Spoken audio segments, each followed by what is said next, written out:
morning, everyone. We're calling to order the Board of Registration, Fulton County's Board of Registration and Elections meeting, our regular meeting, March 13, 2025. Our rules are cell phones are to be turned off prior to the meeting, and cell phones are not to be used by the board nor the public. Citizens are allowed to voice requests, concerns, opinions during the communication and public response portion of the meeting of the Board of Registration and Elections. Before speaking, each participant, and I have 2 cards, is given a card. Speakers will be granted up to 2 minutes each for a total of 60 minutes per meeting. Can I get a motion to approve our agenda? Second. All those in favor of approving our agenda, say aye. Aye. Chair votes aye.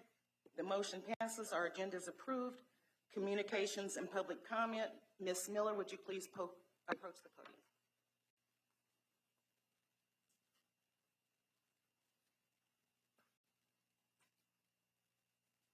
Autumn Miller. Yes, ma'am. Thank you. In preparing to come here, I watched the video of the last board meeting in February, and I'm so appreciative that the county does live stream and, then have these online for the public to be able to view at their convenience. But I wanted to, and I think you may already know, the audio is often very poor and hard to hear what was actually happening. And so then I went to the website to try to get, what's the latest copies of the minutes and the monthly operating report so that I could just sort of review that. And the most recent copies of those were from July of last year. And there's been a number that have been approved since then. So I understand sometimes you can't get it out because it's not been approved yet, but it would be very nice for the public to, be able to stay informed if that website was more up to date. And my other topic that I wanted to bring up is in watching the things about the voter challenges, it's very sort of disheartening, frustrating to see some things presented and then they're just kind of dismissed without any investigation. So I was happy to see that the county had found 3 of their own that they wanted to investigate, and I know that that was moved to them being discussed this meeting. But it was concerning to find out that they're getting so much return mail that they can't find the mail that was sent out to these challenge people to see if they responded or if it came back returned. And to me, it just sort of seemed like if there's a lot of return mail coming in, isn't that an indicator that maybe there's a problem with that voter registration if we can't get the mail to the people? So thank you very much for listening. Thank you. Maria Gaudio.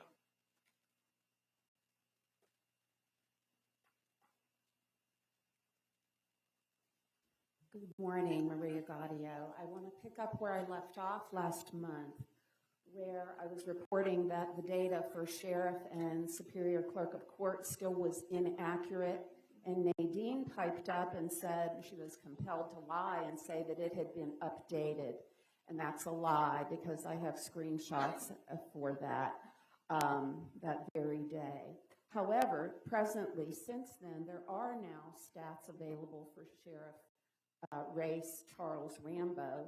However, the clerk of court race is still 100% for Shay Alexander and nothing for Joe Hughes. Here we are 4 months after the election. Nadine, on a scale of 1 to 4 Pinocchios, you get 5. Also, 4 months after the election, still waiting on the Carter Center. Maybe they're here to do that, to show us what their monitors had to say. 4 months after the election, Carter Center for Progressive Elections, the other CCP, which is an NGO. Thankfully, the Department of Government Efficiency is looking into NGOs, and I'm sure that they will have a report on the Carter Center very soon.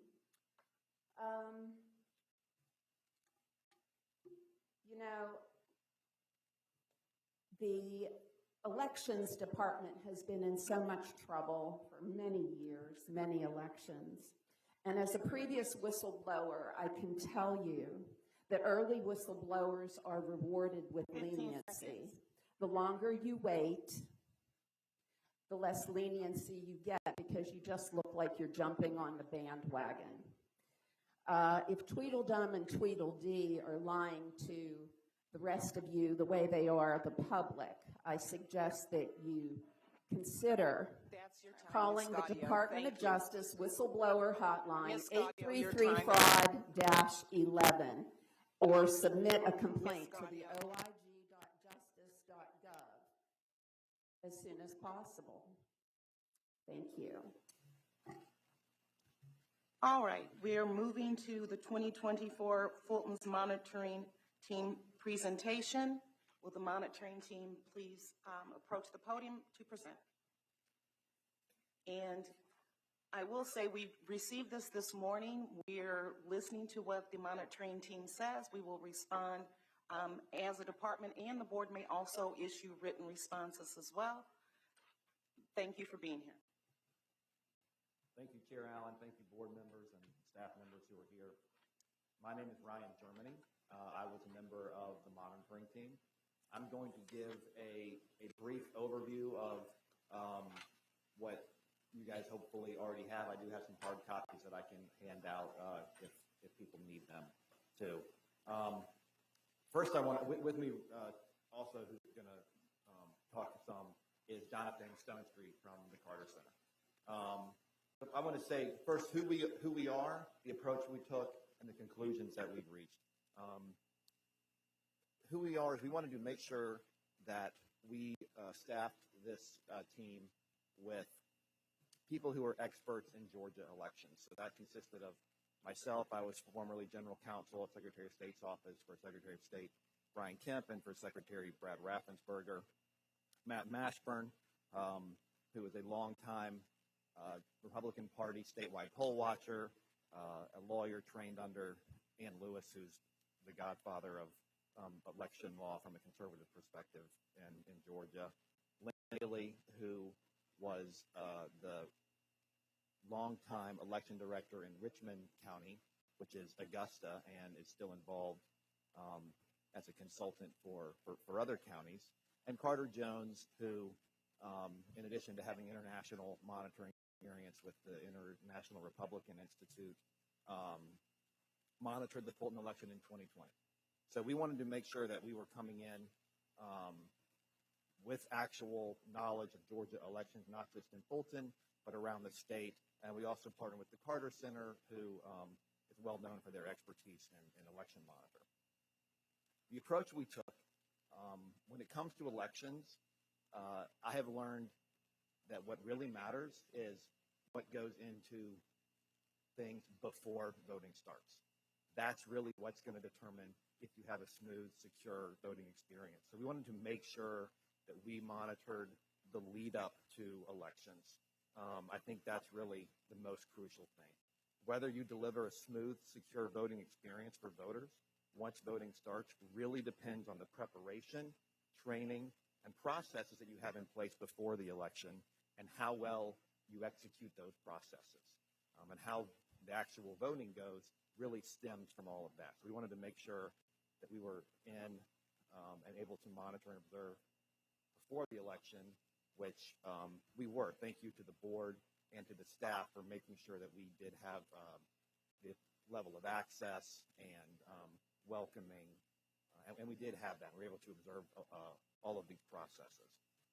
And also, we built off the observations from the 2020 and the 2022 elections. So we weren't coming in blind to Fulton County. One of our team members was the monitor in 2020. I was part of a team through the State Election Board performance review process that monitored Fulton elections in 2022, along with the Carter Center. Our conclusions. Our overall conclusion was that Fulton County conducted an organized and orderly election process that enabled voters to cast their votes securely and conveniently and ensured that votes were tabulated correctly. From my time, since I started Secretary of State's office in 2014, that's when I really became involved in Georgia elections other than just voting. And that's when I, in particular, learned about Fulton County. So from there, 2014 until now, the level of improvement that I have personally seen in Fulton County elections is staggering. As a Fulton County voter and taxpayer, I'm glad to see the investment and focus in running good elections, and I'm proud to see it paying off. So thank you to those of you in this room. That being said, no election is perfect. Administering elections, especially in large, diverse jurisdictions like Fulton County, is a complex process. We did observe things that could use further improvement. Continuous improvement is part of good election administration, and we hope that's the spirit that these recommendations are received. I'm going to talk about a few notable improvements just briefly. I'm going to turn it over to Jonathan to talk about the in-person voting experience that the Carter Center really helped to man up, staff up, and observe. And then I'll talk a little bit about just some post-election things. A few notable improvements. I think one is this building that we're all in right now, I think was a key improvement for this cycle. Being able to house all operations under one roof allowed for simplified linear processes, monitoring of those processes, both by election staff and by the public. For those who remember what it was like before this building, it's a drastic difference. One thing I really noticed is having everyone in one place and everything in one place really decreases the chances of miscommunications. And that's key to really and helping to resolve them. And I think that's exactly what happened this past cycle. I want to talk about personnel too. And our observations, whether it was training, which we observed, logic and accuracy testing, absentee ballot procedures, or in-person vote, Fulton County election personnel were committed to getting things right. We did not observe a single instance of or kind of intentional misconduct. One area where we saw compared to the 2020 election was the absentee ballot process. The volume of absentee was much lower this year than the COVID high helped with that. But we also observed a much more and thoughtfulness in the processes surrounding the entire absentee ballot process. One final thing to particularly improve when compared to 2020 was inventory management. Machines and where they are and where they're going and getting them back.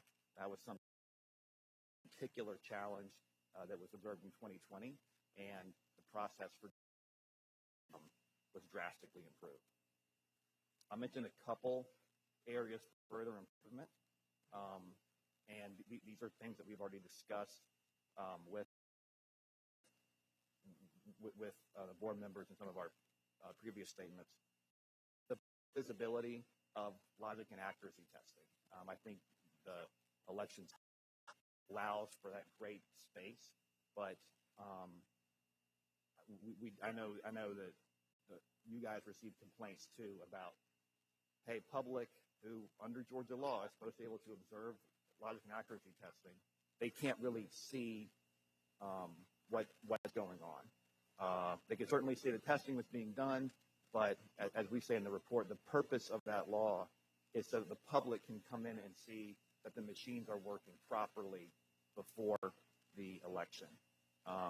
That being said, you guys do have a duty to balance security and access. And so we fortunately don't have to propose an exact solution. I'll leave that to you guys because I'm not saying it's an easy one, but I think that's something to think about going forward. How can we maybe further improve that process?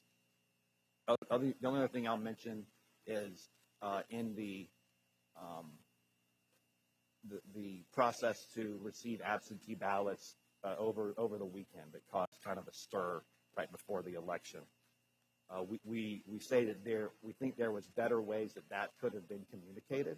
For instance, other counties did that, announced those locations and times well in advance through the board, with the public vote, and we would recommend following that process going forward.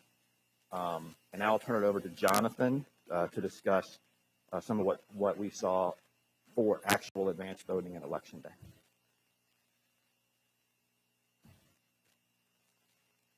Thank you, Ryan. So the Carter Center is really honored to have been entrusted with the responsibility of taking part in the observation of Fulton County's elections. On behalf of our leadership, I'd like to thank Chair Allen, all the other board members, election department staff, from leadership down to the folks at the polling station level, for your cooperation and for your confidence in our impartiality and independence. So as Ryan mentioned, running this election was no small task. We recognize that. I was doing some checking recently, and I realized that in terms of registered voters, Fulton County is larger than 9 U.S. states. To kind of put that in perspective, there are substantial challenges to organizing such an election, and we were heartened to see that it went smoothly overall.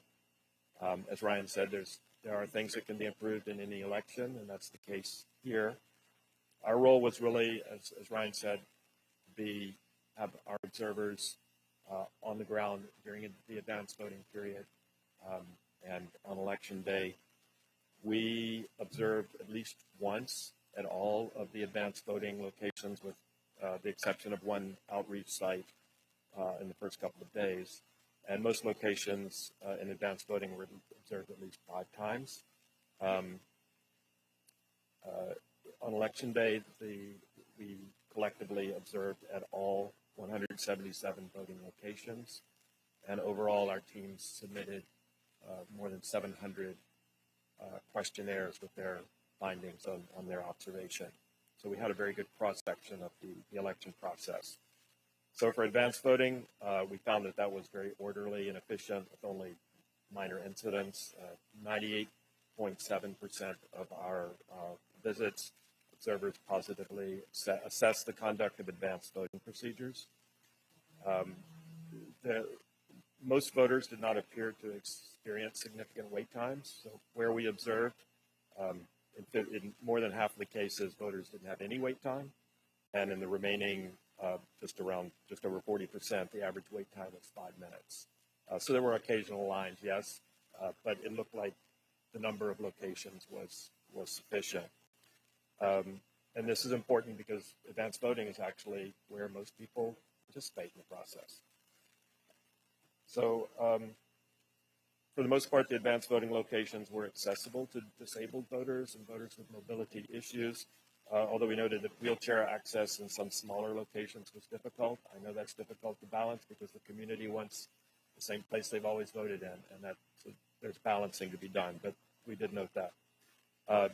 Poll workers understood the procedures and how to use the equipment. They appropriately assisted voters who did not understand the procedures. They systematically reminded voters to check their choices before they put the ballots into the scanner. So in short, the advanced voting staff appeared, for the most part, to be very well trained. Poll watchers were present in half of our observations during advanced voting. That went up to over about 90%, I think, during Election Day. So some key aspects needing further attention. Ballot secrecy. In some instances, the hubs were set up so that one or more screens were visible to poll workers, poll watchers, or others. And in some cases, that was a little bit theoretical. You could see the screen. In other cases, you had to look away as an observer not to see how people were voting. And that's something that really we hope that you will address in the future, because voter secrecy is a fundamental right. We had varying levels of access. Part of that was a little bit, the decision on our participation actually came late, a little bit late, so training had already started, and not all poll managers were sure about how much access we should have to practice. we had the same access as the party poll watchers. On election day, we observed at all, as I said, 177 polling sites. We assessed the overall conduct of those procedures positively in 96% of the cases. We did make clear in our report that the process was impacted to some extent by numerous bomb threats. The Fulton County Police Chief reported that 32 sites received threats. Voting hours were extended. In one location, our observers were present when the site was evacuated. 5 sites were evacuated, I believe. And several voters did leave, saying they didn't have time to wait or to come back. Again, voters understood how to operate the ballot marking devices, so the voter education component seems to be pretty good on that. Voting secrecy was again an issue in just over half locations. Again, observers said we can see the screens, we can see sometimes how people are voting if we have to look away. Finally, the communication with the hub was an issue on election day. I think you're aware of that. There's an issue with the phone tree, and some voters, poll managers were on hold for a long time. Those voters who were waiting to have their eligibility confirmed, sometimes having to wait an hour or more in the morning to be able to vote. And I understand that that's already being addressed. Our key recommendation for what we observed during advanced voting and election day would be to give further consideration and attention to ensuring voter secrecy during in-person voting. We know that there are some machines that have privacy filters on the screens, and those seem to work well. That's very anecdotal, though, so that should be considered, but that may be a way to mitigate the secrecy issue. And just a word on the report. Already be available on the Carter Center website, so public, everyone will have access to the same report that you all have. And Ryan, I think you have a comment on election night. Thank you, Jonathan. I do what it said, and then I'll do a couple post-election processes. The bomb threats that came in on election day, and the fact that 32 bomb threats were very minimally disruptive, I think just shows the dedication and training that poll managers had, and that really comes from a lot of the work that you guys do in this room. The fact that was not successful at really disrupting voting, I think is just speaks highly to everything that you guys put in place. Post-election, I think one improvement to note is that the improved canvassing process found some errors pre-certification and was able to get those errors resolved. It was very small amount of errors, but even that was a good process that found even small discrepancies in polling places. The way that the board or the staff chose to handle those errors by rescanning the ballots on certification day. We note that we think that decision could have been better communicated to people so that people could have understood, okay, here's what we found and here's how we're going to resolve it. And then second, the kind of the final process of an election is the risk limiting audit. And there was some discrepancies in the risk limiting audit in terms of how different teams went about the counting. And so we would recommend just making sure that the different audit teams are following the procedures that they were trained on, and that they're corrected quickly if they're not. I want to say thank you, first of all, to the leadership in this room. You guys were all very accommodating to us and helpful in answering questions and giving us the access we needed, and to the board as well. I think the oversight that you guys have done is one of the big reasons for the improvement that we have seen, and I hope that you can continue to work together in a bipartisan / nonpartisan fashion that will lead to even further improvements. Chair Allen, I know you are working with Mr. Heekin on some post-election canvassing things, and I think that's the exact type of cooperation that, as a Fulton County voter, I really appreciate seeing. So thank you. We're happy to proceed however you would like next, Chair Allen. Thank you very much. Are there any questions from board members? Member Adams. Thank you. And I'd like to ask a couple of questions about the post-election. Can you give us an overview of how the canvas was improved? Well, I think what I can say, kind of standing here without the report in front of me, is what really impressed me was the fact that these small errors in terms of being one vote off from a number of ballots versus number of voters' perspective in a few precincts. Previously, I don't think that would have been caught. So whatever processes they put in place to catch that, I know they put in place processes to use the scanners to physically count the number of ballots to make sure that matched what they wanted to see, and then conducted further investigation. So I think for that, the proof is really in the pudding that small errors were caught and corrected. Right. And so this was done prior to certification, and you talked about rescanning the ballots on certification day. Is that, so they've rescanned the ballots?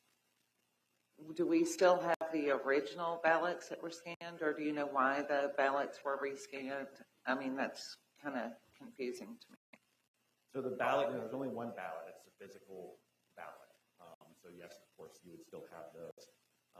My understanding is it was rescanned based on, after investigating the reason for, I think there was a few precincts where there was a one vote discrepancy between the number of votes and the number of voters. In this case, I think there was one more ballot than there was number of voters. After investigating the reason for that with the poll manager, the staff determined, this was an instance where there was a paper jam in a scanner, and the ballot was accidentally scanned again, even though it had already been counted once. So that's the beauty of having the paper ballots, is the paper ballots themselves, are the original artifact, and they're what control.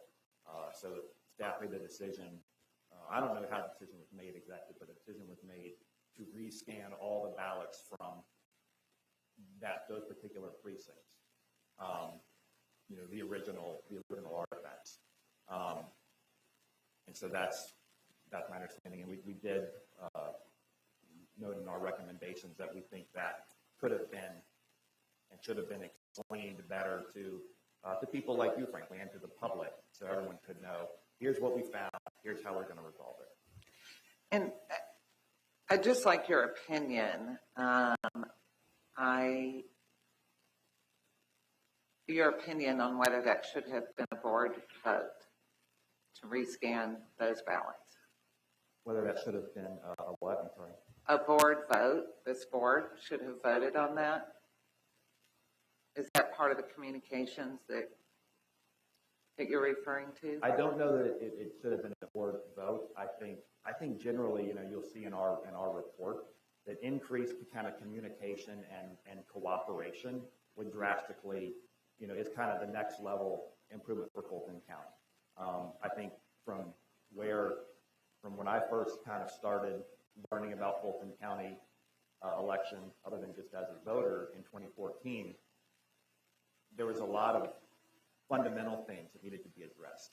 You guys have done a great job addressing those fundamental things.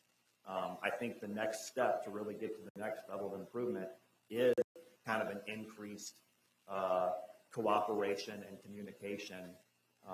Yes, it does take into account that elections in Georgia are run by bipartisan boards. So to make sure that everybody has their say. And I would also just remind you that cooperation goes both ways. And so I think that's what really needs to happen going forward to reach that next level of improvement. Okay. I appreciate that. And what would you say is the purpose of certification? Certification is the final official results of the election. Okay. And what would you say that process is to get to certification? Well, certification is the end of the process, right? So everything that you guys have done throughout the cycle leads up to certification. And it starts, like I said, way back before the election. And then everything that the staff does, that the board oversees, that leads to certification. And certification is saying, okay, here's what we did.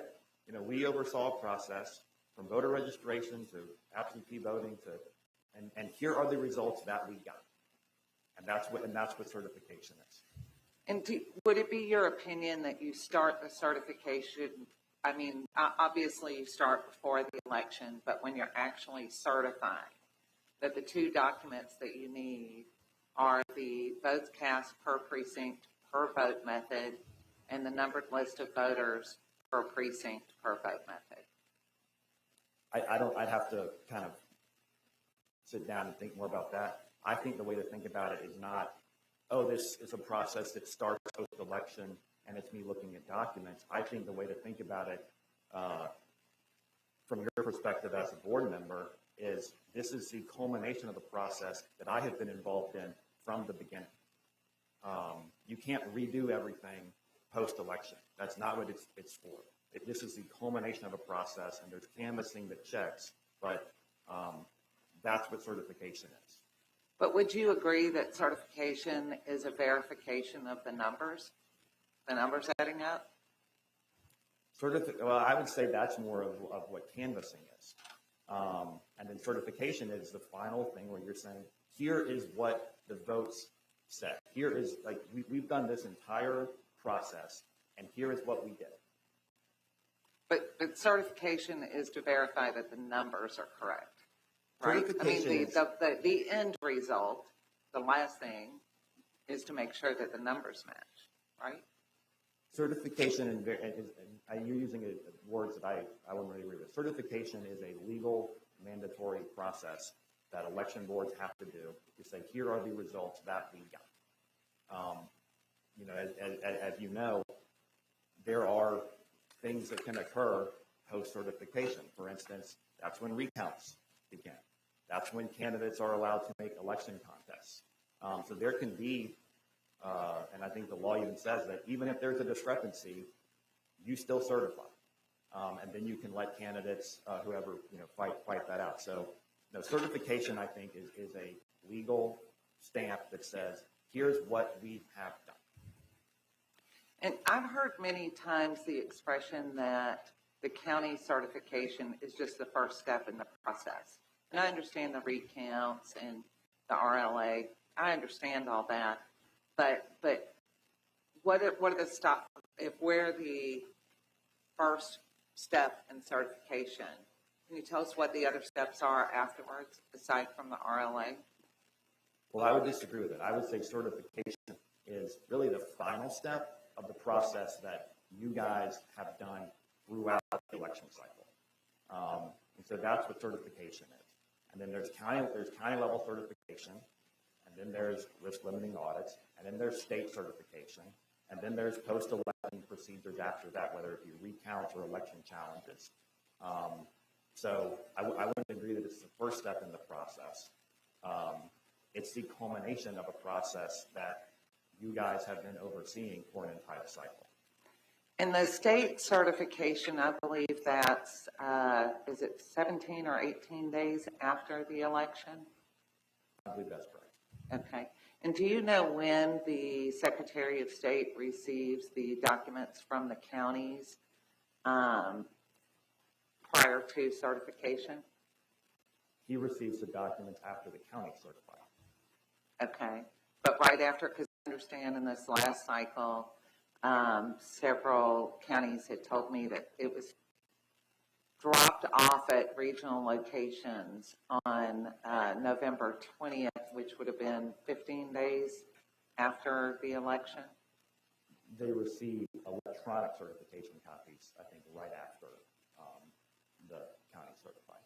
But not the backup documentation for that, Not correct? physical. Yeah, that's a different process. Okay, okay. Mr. Germany, is this part of the monitoring or just in general you're answering questions? I want to distinguish for the public the monitoring report, and I certainly have no problem with Member Adams asking you questions, but is that something separate or is that included in your Correct. No, monitoring this report? is separate.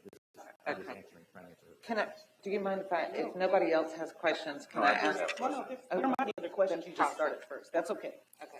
If you haven't. I do. Okay. So a couple of process questions I wanted to ask.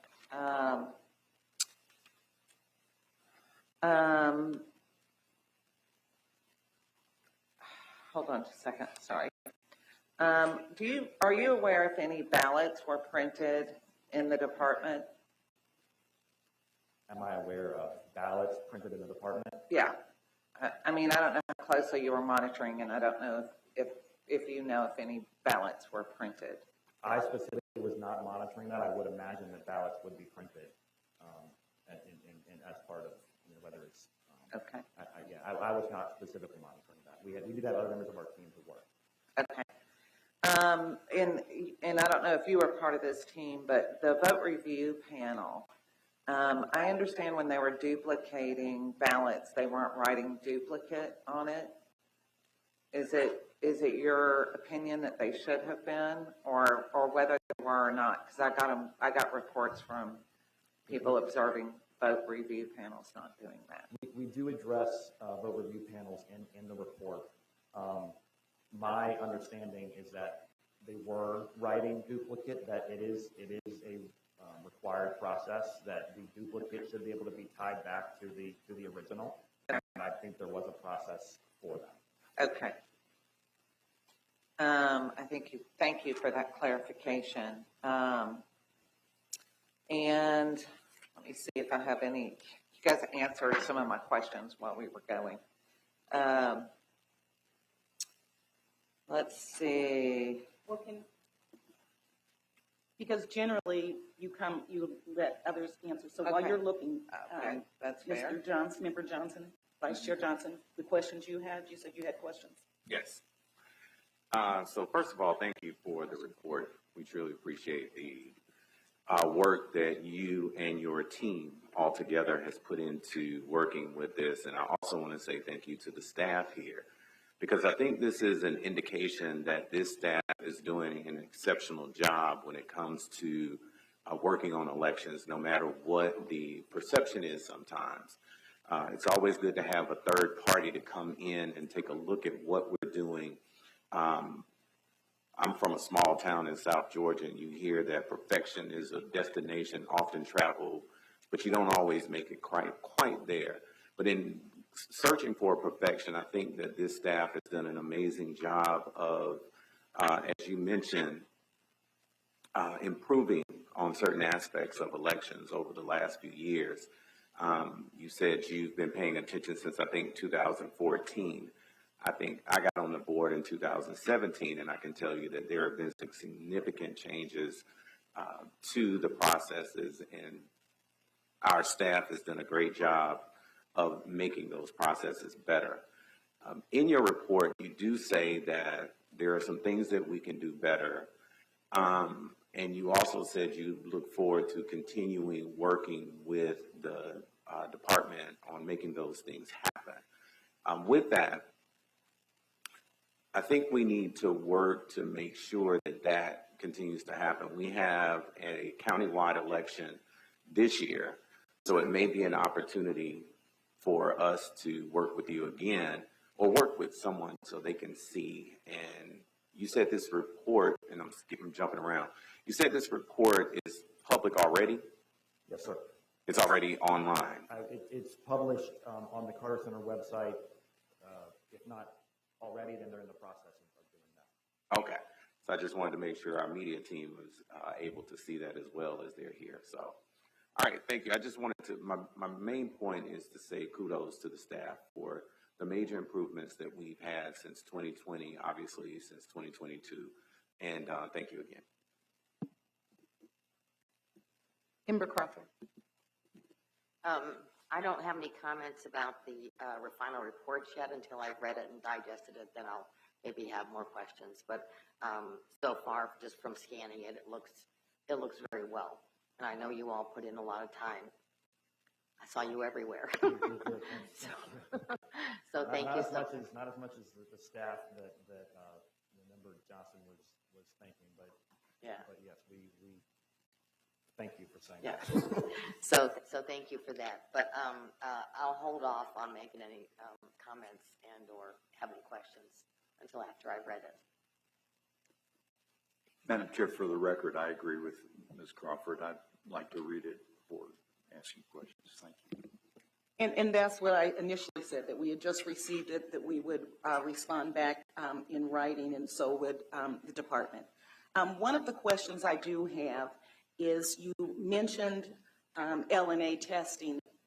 In this report, are there recommendations as to how, you've been in the hub several times, are there recommendations in the report as to how to structure LNA testing so that the public is able to observe sufficiently? I have some ideas. Of course, a lot of times when I have ideas and then I talk to the actual people that run the elections, there's reasons it might not work. So, take that for what it's worth. But I know that when we were observing LNA, we were allowed to go, back sort of behind the flags and really get and see what was happening. And it was very helpful and frankly a very impressive process that was being used, where there was physical checklists. In one of my other endeavors, I'm a private pilot, and I enjoyed learning how to do that. And one thing that they really hit into you when you're learning to fly is use your checklist. Even if you know it by heart, pull out the physical checklist and you do it every single time. And you see airline pilots doing that, people who've flown over 10,000 hours.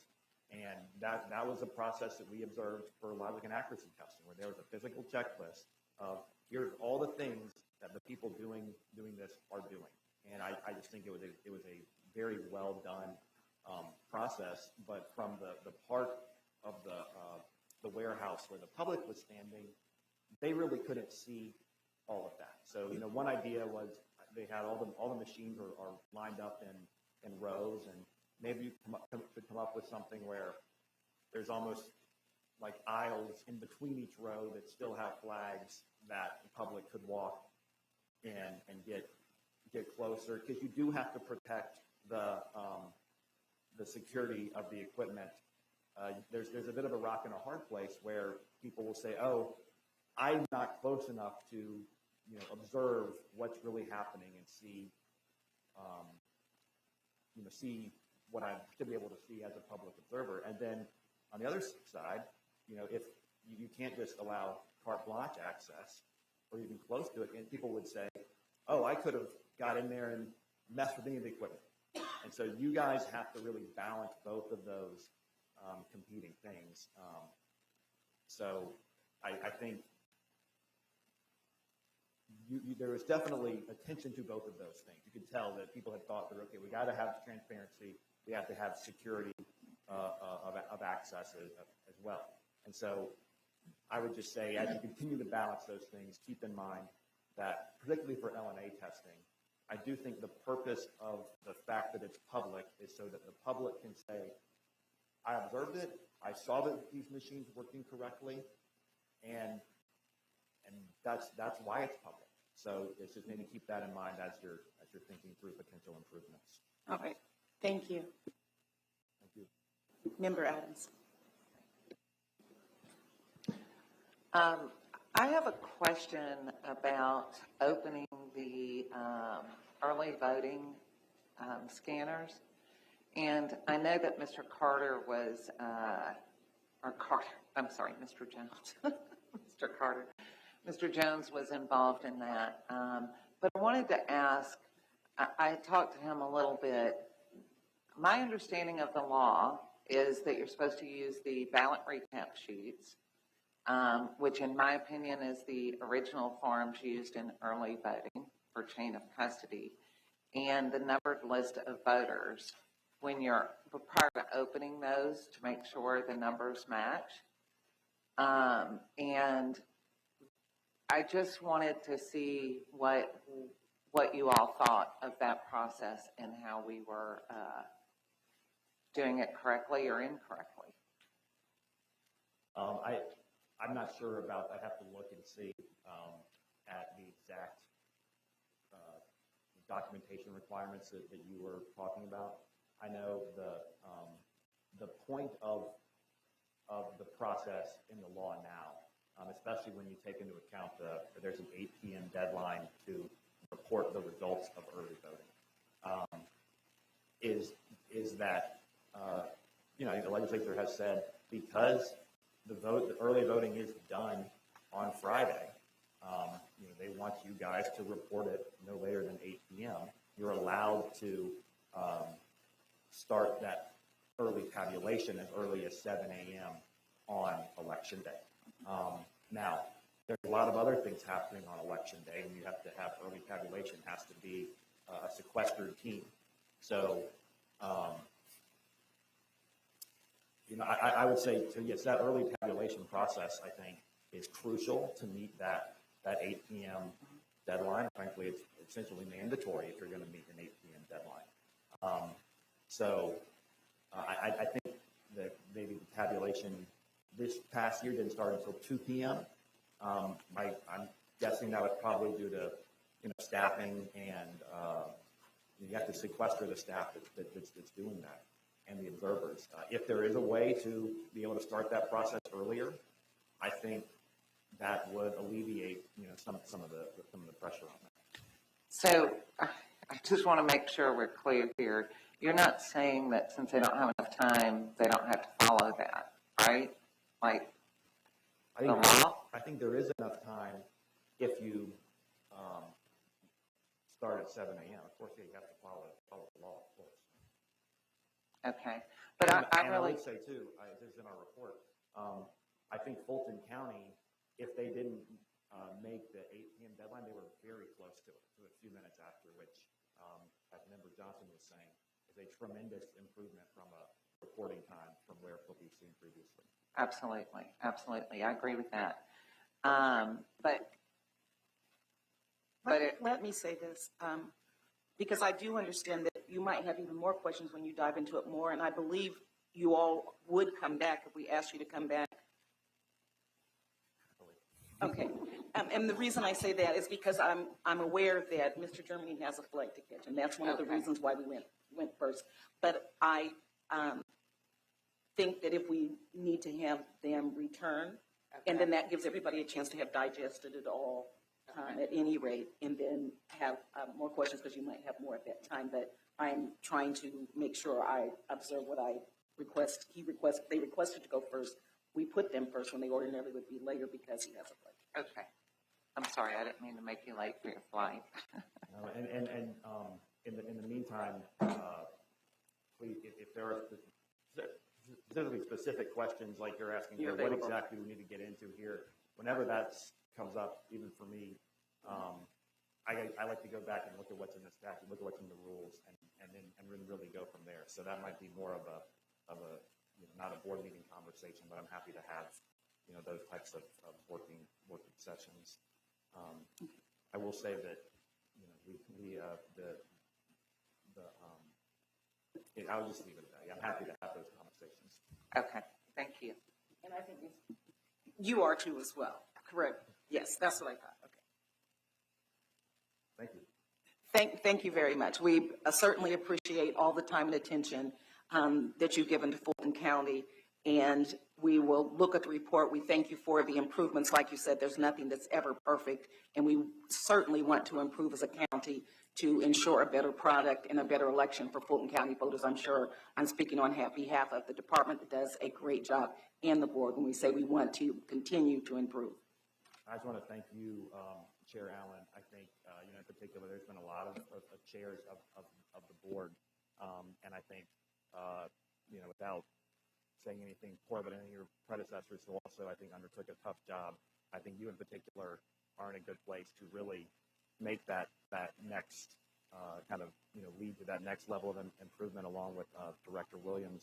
And, really, I think I just appreciate seeing that that cooperative approach that I know you're trying to bring to the board. Thank you.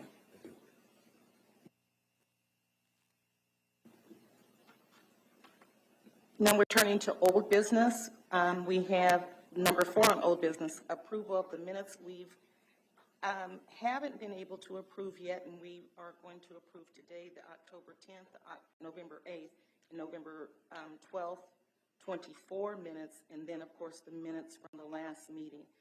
In the last meeting, we did not approve them because they were being held at the request of a member, and we respected that.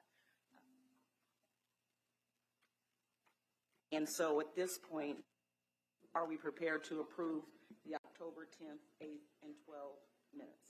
Were my suggested changes adopted in these? We never received them.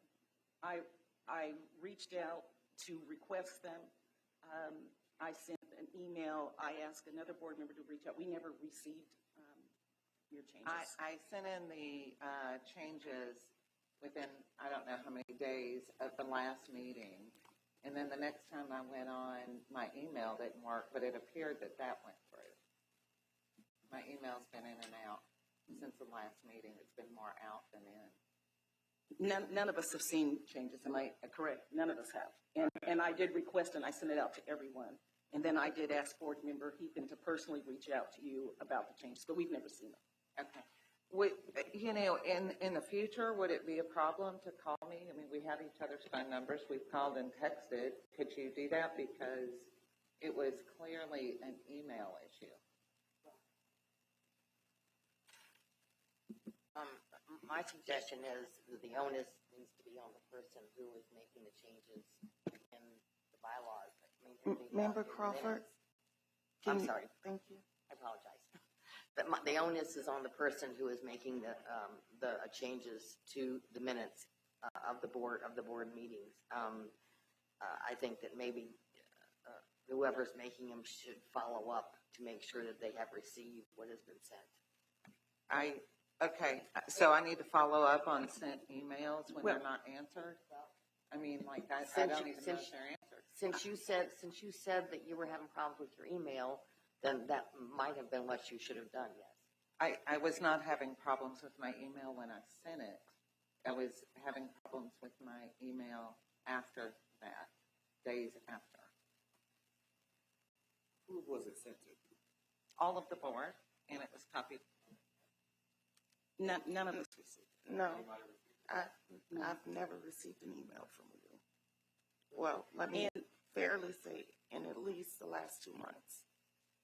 And what I would like to say is, under the Opens Meeting Act, we are required by law to, we are out of compliance right now because we are required to upload the approval of the minutes before the next meeting. And so these are October, November, and 2 November sets. I don't think we can hold approving minutes any longer. The public could see what the minutes are. And at the time of the meeting we had last month, we requested, I said, well, can we get copies? And I believe that Ms. Bodison asked for them at the time so that she could just hand us each copies. And for whatever reason, that was not forthcoming. I discussed that with Mariska afterwards, and she decided that she would rather have an electronic copy. I had a copy with me that I had written all over, but that electronic copy would be easier. I sent that. I believe it was the Friday after. I can't be certain, but I think it was the Friday after the meeting, and I didn't go back on my email until Monday, and it didn't work then. I think it's very unfortunate, and I guess as a board we need to decide what do we want to do. Do we want to move to approve the minutes that we typically approve that Ms. Bodison has written? None of us have seen it, and we've waited. I know we waited in the December meeting for them to go to January. Then, of course, we had President Carter passed away, and so we observed that we didn't have a meeting. So then we had the February meeting, and they also were not available to us to review at the time, and all we've had the opportunity to review are the minutes prepared by Ms. Bodison that ordinarily prepares our minutes, and that's the October 10th, 8th, and the 12th. Madam Chair, I make a motion that we approve the minutes for October 10th, November 8th, November 12th, and February 13th. Well, actually, I'll do October 10th, November 8th, and November 12th, and then do February 7th separately. February 2nd? In February 13th, you're just making a motion to I'm approve making a the motion 10, for 8, and 12. October, November 8th, and November 12th. And then I'll come back and make a motion for February only because Ms. Crawford wasn't here, and I don't know if she wants to vote for the February minutes when she wasn't here. Well, I looked through them already, but I got them earlier. I looked through them. Oh, okay. So I can do all of them? Yes. All right, so, Madam Chair, I what do you call it, remake a motion? I amend my emotion, I amend my emotions and my motion to the October 10th, 2024, November 8th, 2024, November 12th, 2024, and February 13th, 2025. Is there a second, and then we'll have discussion, because I believe Member Heaton has discussion. I second that. Now, discussion. Member Heaton? Thank you, Madam Chair. Yes, this is it's also unfortunate that Ms. Adams' email service is iffy at best. And I think that we should give, in the interest of collegiality, we should give Ms. Adams the chance to let us see what her changes are. And it's not her fault that there is a big bolus of minutes that haven't been approved on a timely basis. And I would like to see her suggested changes. Now, as to February 13, 2025, I have a suggested change for that as well. So. I would like to ask council, because I do know that that's the requirement from the Open Meetings Act. How do we reconcile, because would be our third month of not approving the October 8th.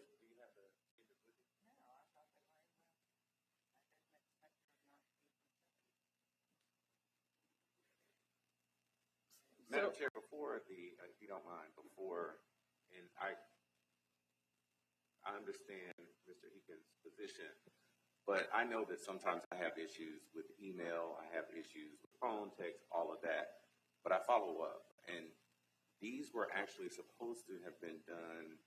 The Novembers, we held off, and we actually held off in February again, so that we could get an opportunity to get this information.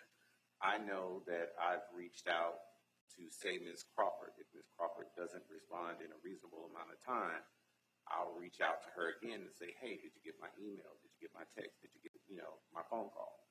And I think that's the proper way of doing it, just to make sure, because we're all busy, and this is not our full-time jobs.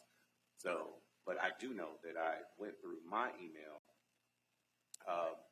I did try to do it once a week, and in that, I never saw them, and I just didn't. I never saw them, but obviously nobody else saw them either. But I do know whenever I send an email, like for instance, I wanted to make sure that we had a legislative update today. I sent that email, Mariska responded, but even when she responded, I talked to her eventually, hey, are we going to be able to do this? So that would be my suggestion. But we can go ahead and listen to your opinion. And just to clarify, what was your question again? My question is, am I correct that the Open Meetings Act talks about the time frame when minutes are to be posted for the public to review? I do believe it is. Okay. When minutes are not posted for the public to review in a timely manner, what legal remedy is there? And we did do 2 additional months, and now we would be doing the 3rd one. But I'm just saying what legal remedy and actually what legal penalty, if any, is there? Because we want to be in compliance. I mean, that's what we're always striving to do as a board. I mean, the legal remedy would be to get them uploaded, corrected and uploaded as soon as possible. I mean, legally, if you're out of compliance, that doesn't become an issue until somebody brings a complaint. So, and the legal penalty would be if somebody claims that you have violated the open meetings or, Open Records Act, then they could bring a action. And that's what my concern is. And we actually had somebody during public comment make mention of the fact that they were unable to look at the minutes from this time period because they're not online.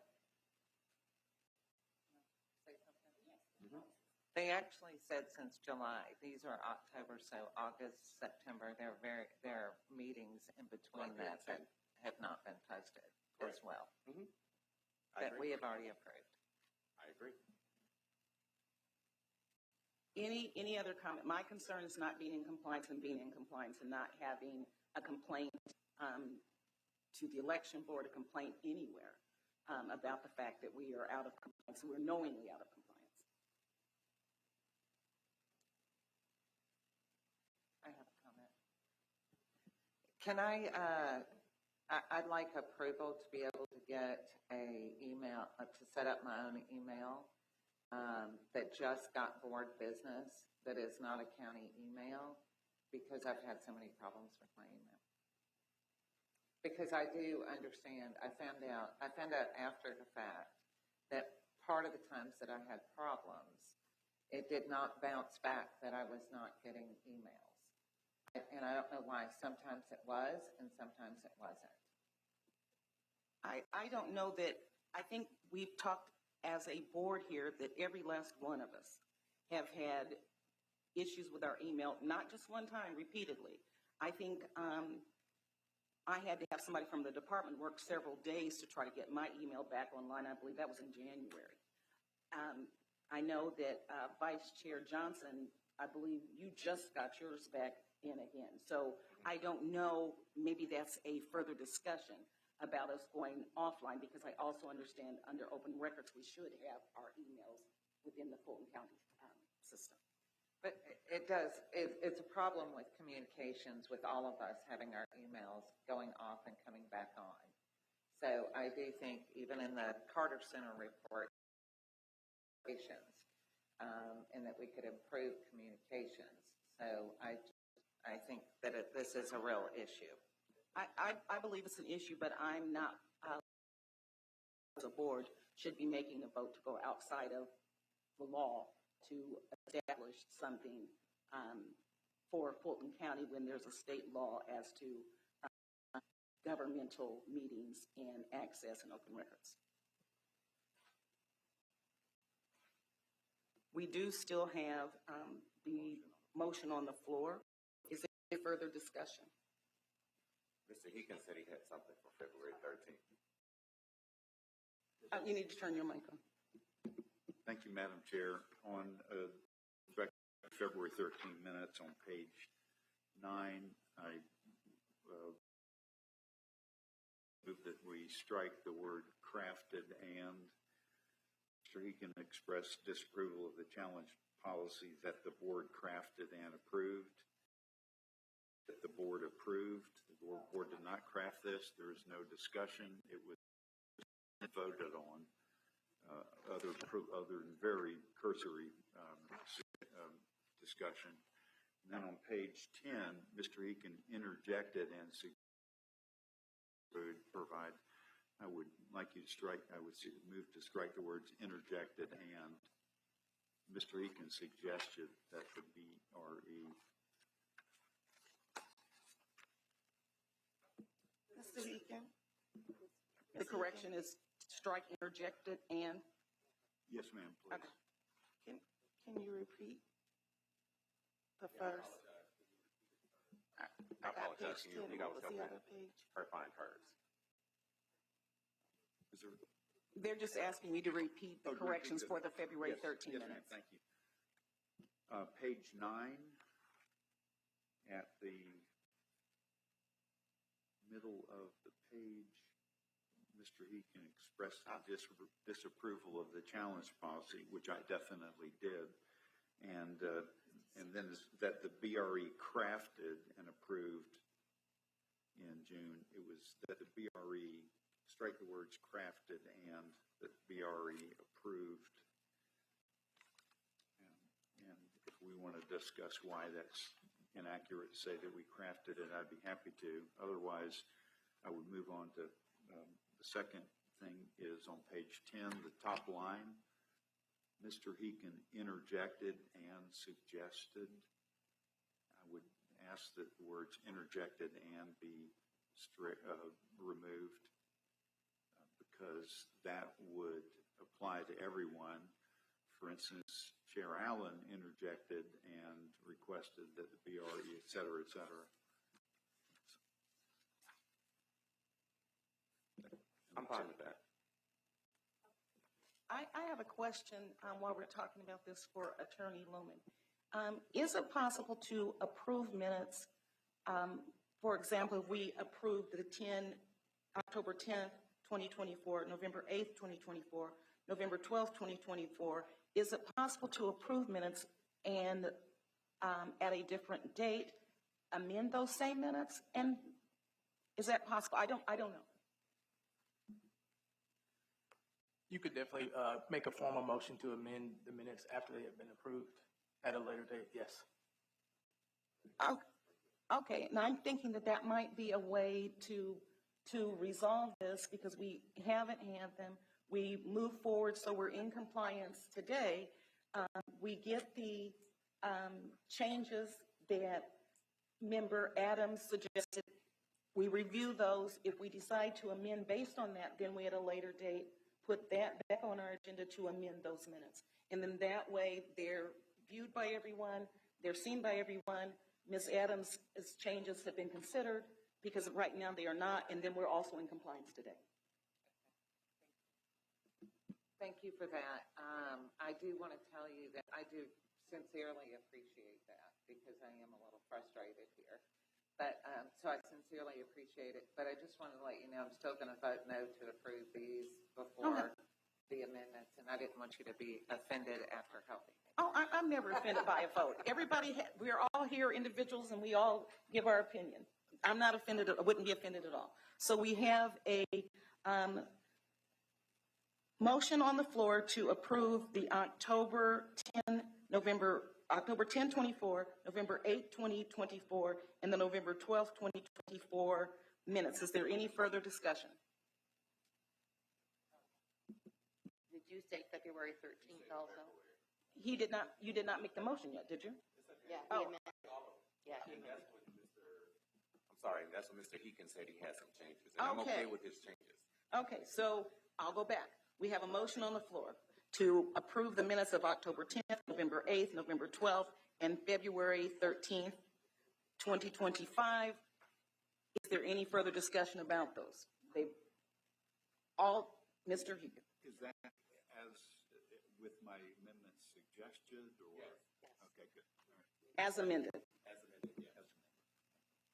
All those in favor say aye. Aye. Chair votes aye. Any nays? And the motion carries. Thank you, everyone. Now we'll move to the monthly operation report. Good afternoon, Madam Chair and members of the board. First, I would like to say that we also received the Carter Center report this morning. We will sit down as a department to review the Carter Center report and provide a written response. And we enjoyed working with the Carter Center and the Ryan Jeremy team, and we appreciate all the service that they provided. In regards to the operations report, it's been a quiet, diligent month as we prepared for the Public Service Commission report.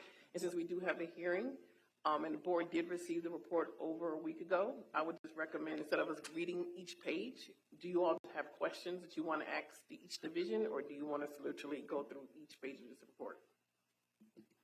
I would say that we should ask questions, but we'll go by how the board wants to do it. I've read it all in detail. I believe the board members have as well. I'm Vice fine Chair with Johnson. doing it that way. I was just looking forward to a legislative update because I know that we just got through crossover at the We can Capitol. do that portion Okay, if you'd like. thank you. Members who have questions, please ask questions. And Member Hegan. Thank you, Madam Chair. Director Williams, in the February meeting, you had let us know that the SOPs were being worked on and that you would send them to us when they're done. What is the status on that? The share file was Yeah, set up. we created a share file and sent it all to all your emails. You all should have access to that shared file. So if you check your county emails, there should be an email giving you access to that shared file. But they have been updated and they're in that shared file. And if you don't have it, let's make it that you reach out to the department because it is in our share file. And we will resend it again we will resend it. And if you do not get it by the close of business today, please reach out to our office. Thank you.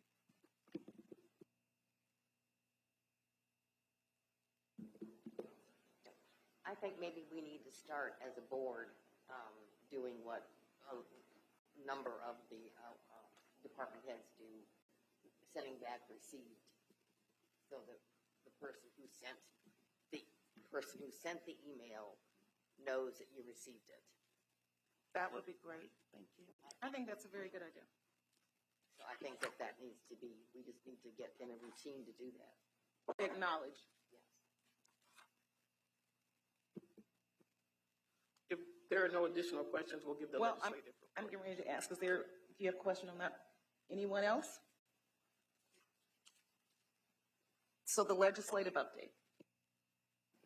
Good morning, community members and members of the board. Of course, I serve as our legislative liaison and have been keeping watch of what has been happening under the Gold Dome. And I also serve on our Gabrielle committee. And so what Ms. Bodison provided to you all today, Fulton County, as I work on that team, we create a report each week of what has happened under the Gold Dome. So towards the back, you should have this, has this document. It's nice and color, pretty. And so that is what Fulton County prepares each week. So you have the week 8 update, which was last week, which was after crossover day. And then the last part of that report is also our association that we're members of, Gabrielle. We hired a lobbyist that helps us with legislation as well. And so you have her tracker so that you will see all of the election bills that have been introduced. And what I'll focus in on today are the ones that did cross over for your review. There have been a number of bills that introduced. So we want to follow on. Can I ask a question? Yes, ma'am. Now, when you said that it comes, when Fulton County gets this, are you adding into it each time? Yes, so basically everything that happens each week and whatever bills were introduced that particular week, we included. And then all of the bills that are introduced from, that we are tracking, we keep track of it in these bills each week. And so if something happens, so say if the Senate passed it, then we'll know that week it was passed. If it was referred to a committee, then we'll know it went to that committee. So all of that is reported in here each week. Well, I would like to request that All of we, them? that we certainly receive what you're sending to Fulton County with elections, and that Yes. way we don't get it at this stage. We can be looking and tracking as it Correct. goes along. I will start including you all. It comes every Friday. So I'll start including you all on that update. Okay, That's fine. thank you. So starting on page 5, so the bills that crossed over from elections. So HB 397, it started out as a bill that was allowing municipalities to opt in, or basically opt out to not have Saturday voting. But then a substitute was put in place when it got to the House floor. And so the substitute passed, which includes language that is pertaining to state election board members and how they can be removed. But what we are thinking is that this is going to probably be a bill that's a placeholder that once, as it goes on the Senate side, that Senate will be able to add more language to it from elections, which they pretty much have done in past sessions.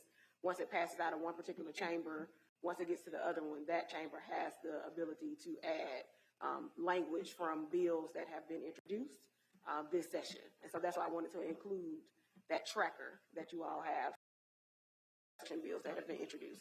But that one did pass out of the House. in that same bill, wasn't there also language about when rulemaking can happen close to election? It's not in this 397? Not in that one, not in HB 397, not in that particular bill. That was introduced in another bill. Okay, thank you. That did not cross over. Okay. But again, that language could come up again Okay. in the bills that cross over. And then SB 199, which makes Ms. Dickinson very happy, passed the Senate. This bill will remove the local elections office from having to do those ethics campaign reports. So right now, where states are filing their campaign disclosures, they go through us. And so all of the local county offices from that piece, and they will go directly and work with the Ethics Commission. And that will be, if it passes the House, that will then be implemented in 2027. So not this year, unfortunately, but it will be implemented in 2027. I think the Ethics Commission time to get on their feet and get a full office. And then we also, if you go to page 14, HB 414, which also could be potentially used.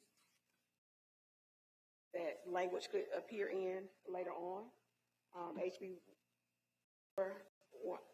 414 is just an ethics bill that gives the commission authority for people that are out of state to get more information.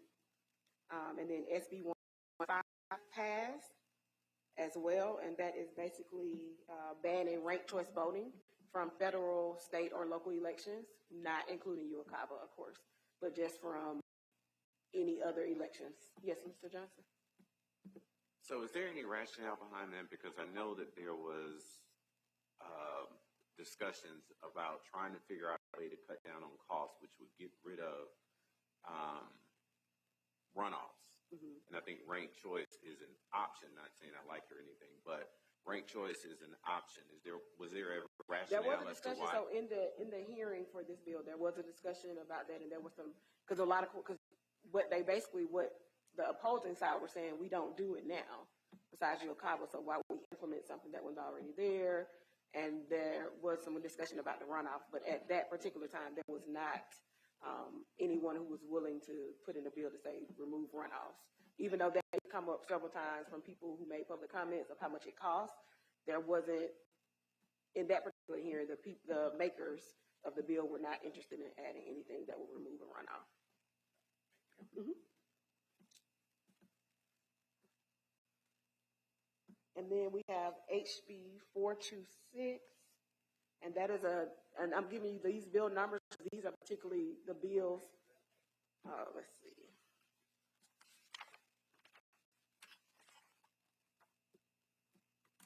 Did it not make it on the Fulton County list?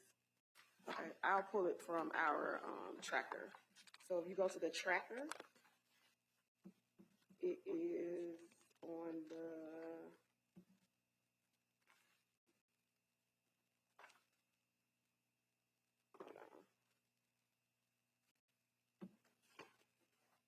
my apologies, it's HB 426.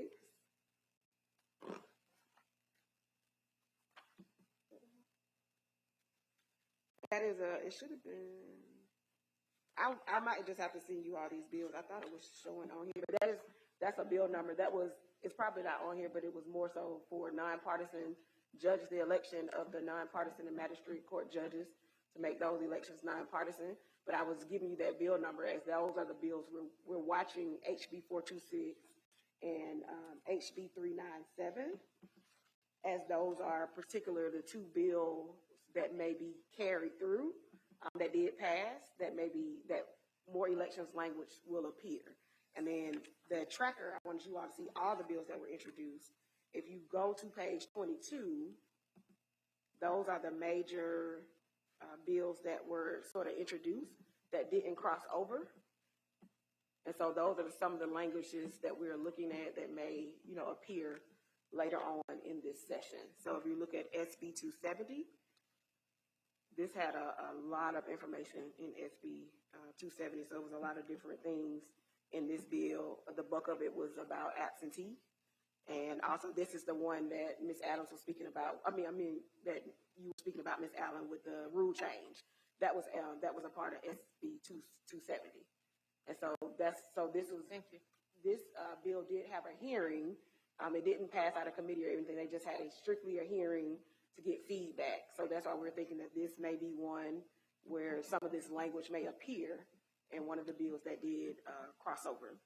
And then HB 215, they had pretty much another hearing yesterday. And this is the voter integrity list bill, where it will remove the state of Georgia from utilizing the ERIC system for the voter roll. So there was a hearing that took place on in the Governmental Affairs Committee. And so again, this would be something that potentially could come up in other bills that was passed. And then you have HB 324, which did pass out of committee, but it did not make it to the House floor. And this would allow electors who are blind, deaf, pregnant, or accompanied by children 2 years of age or younger to be able to go to the front of the line during advance voting on election day. So those are pretty much the bills that sort of passed out of committee, and those some of the languages, it didn't make it to the House or the Senate to be passed, but those language from that bill could still reappear in either, we're thinking HB 397 or HB 426. Certainly. Member Adams. This isn't a test for you, so if you don't know the answer, it's okay. But for getting to the front of the line, we already have something for seniors over the age of 75. 75? Yes. Okay. But this is just including this will open it up a little bit to include those with certain disabilities, women who may be pregnant, and then and then also in that committee hearing, they lowered the age to 70 as well. Okay. So I just want to ask a quick question, because I think that we already do this. I think I've seen this, that anybody that seems to have any kind of impairment or, 5 children or needs any assistance, we always offer for them to go to the front of the line, don't we? No. If it's not crowded? There are two rules, and I don't know them off the top of my head, that say you can go to the front of the line if you're 75 or over. There's a certain period of advance voting, and also on election day. We have signage at every location and reads that out. But we do provide that service per election code. If anything changes with the legislative bill, we'll update those signs to include anything else. But at this point, we do exactly what the code says. And there's signage that reads the code to the public when they go vote. Okay. I just, one time that I was in a polling location, there was a lady with a bunch of little kids, and I think somebody in line started it saying that she should go to the front of the line. Her kids were kind of wild, so I think she wanted them out of the line. But she ended up going right in and voted, and I think that's a good thing. Right. And of course, the poll manager has discretion, but, again, it just depends. Okay. But also at the same time, we have such efficient early voting that they don't have to stand in line very long. So what you may have seen is just them moving right through, right? That is our goal. If you don't have a line, you don't have a problem. So Exactly. it's no issue. So that will continue to be our practice. Anything further? No, that's all. So you will have, and then we meet, the Gabrielle Legislative Committee meets every Monday morning, and then I meet with the Fulton County Committee every Friday. So if there are any changes with week 9, I'll make sure it's in a summary in the email, and I'll copy you all on the email for week 9. Thank you. We appreciate that. And then we'll stay updated. Thank you.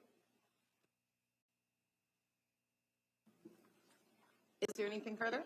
No, if there's no further questions, I have nothing else to report. Any further questions under operations? No? Okay. So we now will move to number 6, challenge hearing. And Mr. Ferguson, if you'd approach the podium, we extended it to today. And if you have a problem with hearing or something, can you let us know?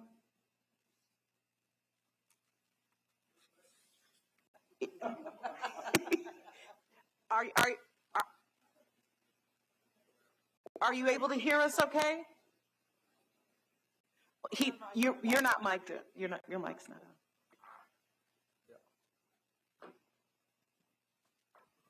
Test. You said you have a new hearing aid? I have a new hearing aid. I hope it works better. Okay. All right. Mr. Ferguson, you may proceed. You may proceed. Oh, it's my turn? Yes. Well, at the close of the last meeting, there was a motion to request a legal opinion, and I'm hoping that that will be presented. It may not be ready, but I'm going to suggest that if it's still in progress, that you provide the attorney with a copy of my challenge letter. Our legal opinion is attorney-client privileged. It's under attorney-client privilege. Really?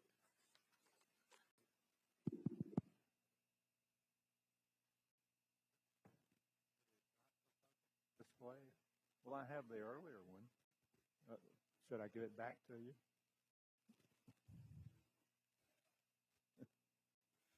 Anyway, continue, the one Mr. that was Ferguson. done back in March had some things in it that reflected a disagreement, I think, between me and the attorney who wrote it. And I would think that if he has a copy of my challenge letter, that would probably make sure that we are in line on what I am trying to do and to respond to it correctly. And by the way, when the documents that were just voted on were presented, the procedure documents, that wasn't public either, but I managed to get a copy and was standing back here when it was brought up on the floor with comments, and I was not permitted to submit those comments. There's a lot of problems in the procedures documents, of which the exclusion of inactive voters is the most egregious, and that's the reason I presented this challenge that we are dealing with now. We need to address the fact that that document contains justifications which are not correct. Thank you. Are you referring to the board policy regarding challenges? I am, yes, ma'am. Mr. Ferguson is referring to what he finds as inaccuracies in the board policy. Are you prepared to present today? Two policy documents responding to challenges in 229 and 230. Okay. And are you prepared to present your position about that as well as present the challenges today? Because that's what we're expecting to proceed on. My position is included in my challenge. Okay. All right. Thank you. You may proceed. I hope I have it. You're finished. Okay. So to discussion for the board. Bit of trouble hearing you. Should we hear from staff? Member Adams. You know, we waited to start the meeting until we got this new thing from the attorney. Could I suggest that we take 10 minutes to be able to read it? What does the board say? I'd like to make a motion that we take 10 minutes to read the, Yeah, I can't make a motion. I'd like, Second for discussion. okay. But can we just take time to read it? Well, I think that if we allow the attorney to Speak to present it, Yeah. that could solve it. It can't Oh, say that's right, 'cause attorney-client it's- privilege if it's oh, yeah, presented. I'm sorry, I apologize. It's seconded. Can we, Well, I withdraw my can second. all those in favor? I withdraw my second because I was seconding for discussion. Oh, okay. Do we have a second on taking 10 minutes to review the communication? You're right. Second. Okay, all those in favor say aye. Aye. Chair votes aye. We have 10 minutes. Madam Chair, I have a question to council, or maybe I could ask offline. I believe you need to because it's privileged. Oh, We're in recess for 10 minutes. Mr. Ferguson, if you want to have a seat a minute, and then we can call you back up. We don't want you to have to stand there for that time. And we don't have any problem. I don't believe anybody at the board has a problem with the department leaving during this period.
We're going to go and continue and deliberate from the challenge hearing, so we need a motion to reconvene. I move that we reconvene, Madam Chair. Second. All those in favor say aye. Chair votes aye, we're reconvened. Discussion now with the board. Mr. Ferguson already gave his presentation. Now we have our discussion regarding the challenged voters. Who wants to go first? Yes, Ms. Glenn. Catch my breath. The three challenges that the Department of Registration and Elections are voters who have used UPS store or the post office. And we have sent letters, and this time to track if they came back in return mail. The last page shows how we are now able to track. None of the letters have come back.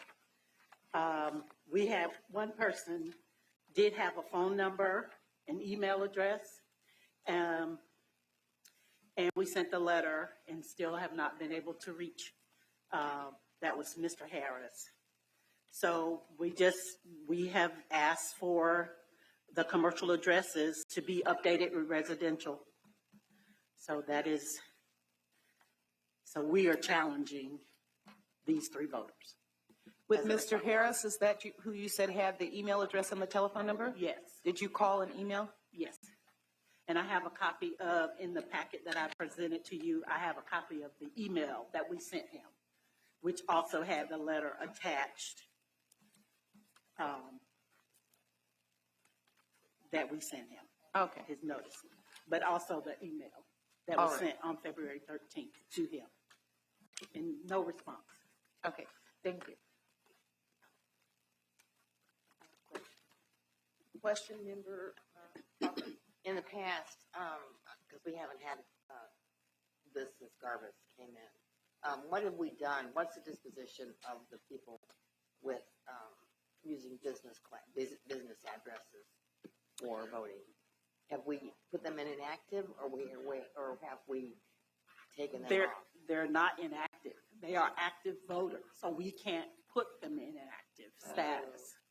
So, and they keep updating. They update their address through DDS or MVP with using still this commercial address.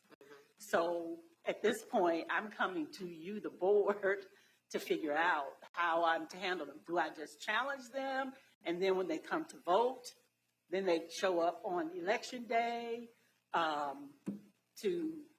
for a hearing? Yeah. I don't know. This is just my first three. Yeah. But we have several that are registered at the post office or the UPS store. They're not residential addresses, they're commercial addresses. Yeah. And so at this point, when they send in their new registration, which is the new contact, and is still using that address, we need guidance on how to move forward. Do we bring all these people in for hearings before the board? Or will you give me guidance as to what I can do? I know I can't just cancel them. They have to have an opportunity to make the correction. Right. But if we put them in challenge status will make them have to, when they go to vote, it will show up. Yeah, to me, and then they come for a hearing on election day or. Right. Yeah. I have a question. Yes. Ashley Sterling, you have the last voted in 2020. Is it just Scott Harris and Corrado that are active voters? Because it doesn't appear as if Ms. Sterling is active. Well, her last time she voted was 2020. Active status, you don't have. No, she's still. I understand she's still in active status on her rolls. Yes. Okay. Yes. But active status doesn't mean you are voting. If you keep updating your address and you never vote, okay, you can stay in active status. All right. Thank you. The problem with challenging is if we challenge them and they come in to vote or they come in here on election day, if we grant them, say, yeah, you can vote, they're not voting on the right ballot. correct? Sometimes not. Okay. Their address may be in that district, but as far as residential address, I don't have that to know, to verify. If they come in and they are in that same district, they're allowed to vote that ballot, but they can't vote out of ballot over 30 days if they've moved. Right. I've got a mailbox place 0.2 miles from my house. If I used that, I would get a different ballot than where I live. So And that could happen. That's the reason that residential addresses aren't allowed, because you're only allowed to vote in your district. Commercial, sorry. And so, I mean, I just think it's great that you found this and that you've tried to reach out to them.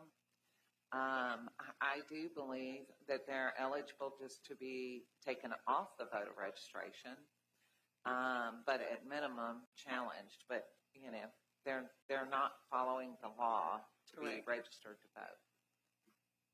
I would like for us to make our decisions first on Mr. Ferguson's, and then come to the department. And Mr. Ferguson, it's my understanding that Charlotte Henry was withdrawn as a challenge.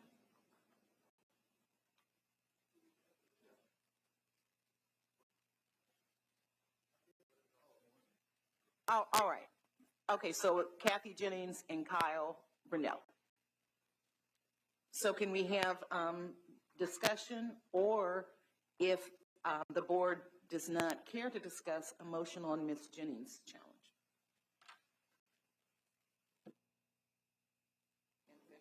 Yes. Mr. Johnson. Sorry about that. Vice Chair Johnson. Voted in 18, address change. Do you know, Ms. Glenn, if for Kyle Brunell, it was a vote change or was it a license update? Is there a way for you to tell?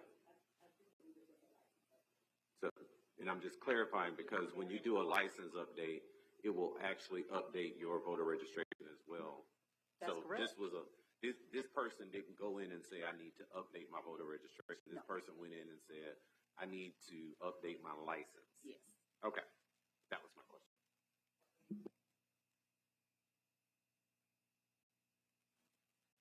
That's still Mr. Ferguson's. Those are still Mr. Ferguson's. Any other questions? Yes, Member Adams.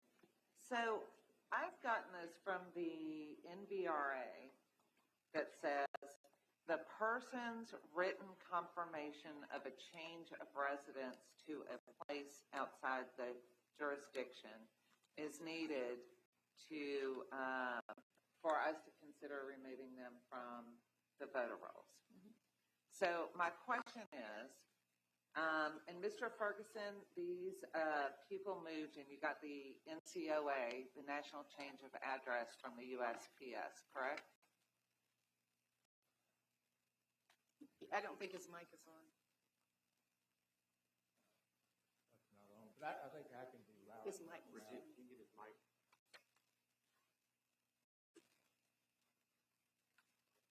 Test 1, 2. There you go. Oh. You have to make it. Now? All you did was change. Okay.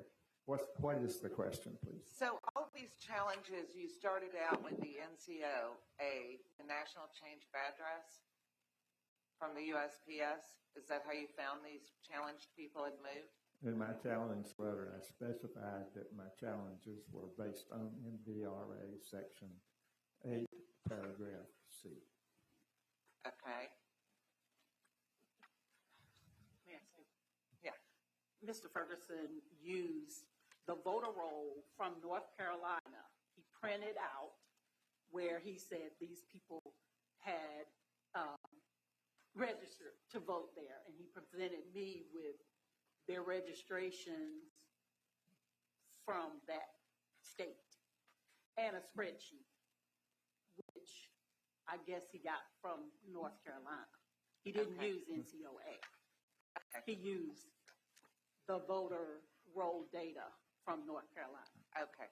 So when these people For register, the record, those people not only registered in North Carolina, but they have voted in the presidential election last year. okay. Not all of them. So these people registered to vote in North Carolina, so they signed the legal document that said they were eligible to vote in North Carolina, which Where are we not? were. Well, yes. And so we have a legal document from, I don't even know if it's state or federal, to tell you the truth, right, that they've signed? No? We don't? What? What do you have to say to that? Why don't you let me direct it from, so, okay. So Mr. Ferguson did not provide the document where they signed to register. He just has a printout that doesn't have their signature saying that they registered in North Carolina. Well, with Ms. Charlotte Henry, he provided me the same document, but she still lives here and she voted here. So And that's why the there's no challenge was signature So- on the documents that he's presenting to us as his proof. He did a printout with their name. Right. And Miss Henry, I believe, moved and came back, moved temporarily and came back? Okay. We don't know. Pardon me, but the signature is not required in this case. So, but I have to, my point here is, even if you didn't see the signature, because I doubt North Carolina would give you applications or registrations to vote, the actual forms, but if they registered to vote, they signed a legal document.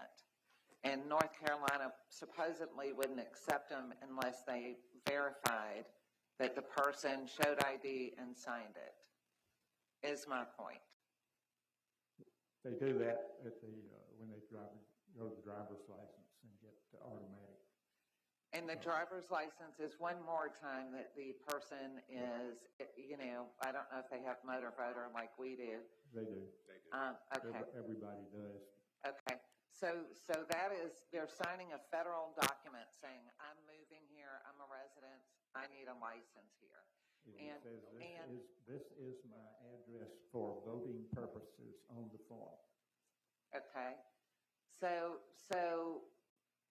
the thing about it is, I mean, that, like driver's license, for example, it is against federal law to have driver's license from multiple states.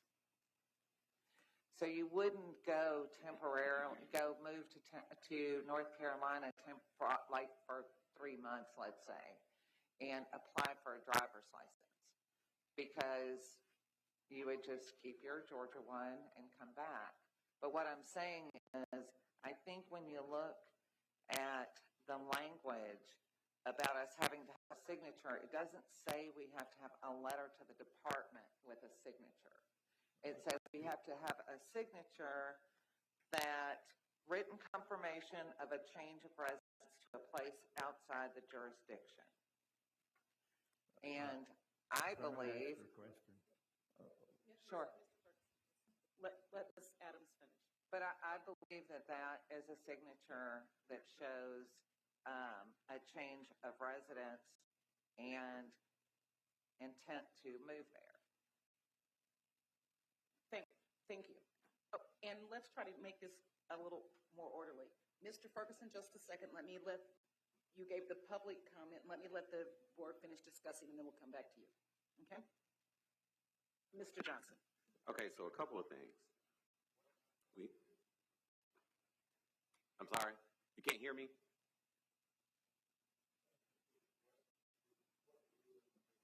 Oh, no. Just hold on a second. You're still at the mic. This is still your hearing. But we can't hear you. I'd like to respond to the point about the signature.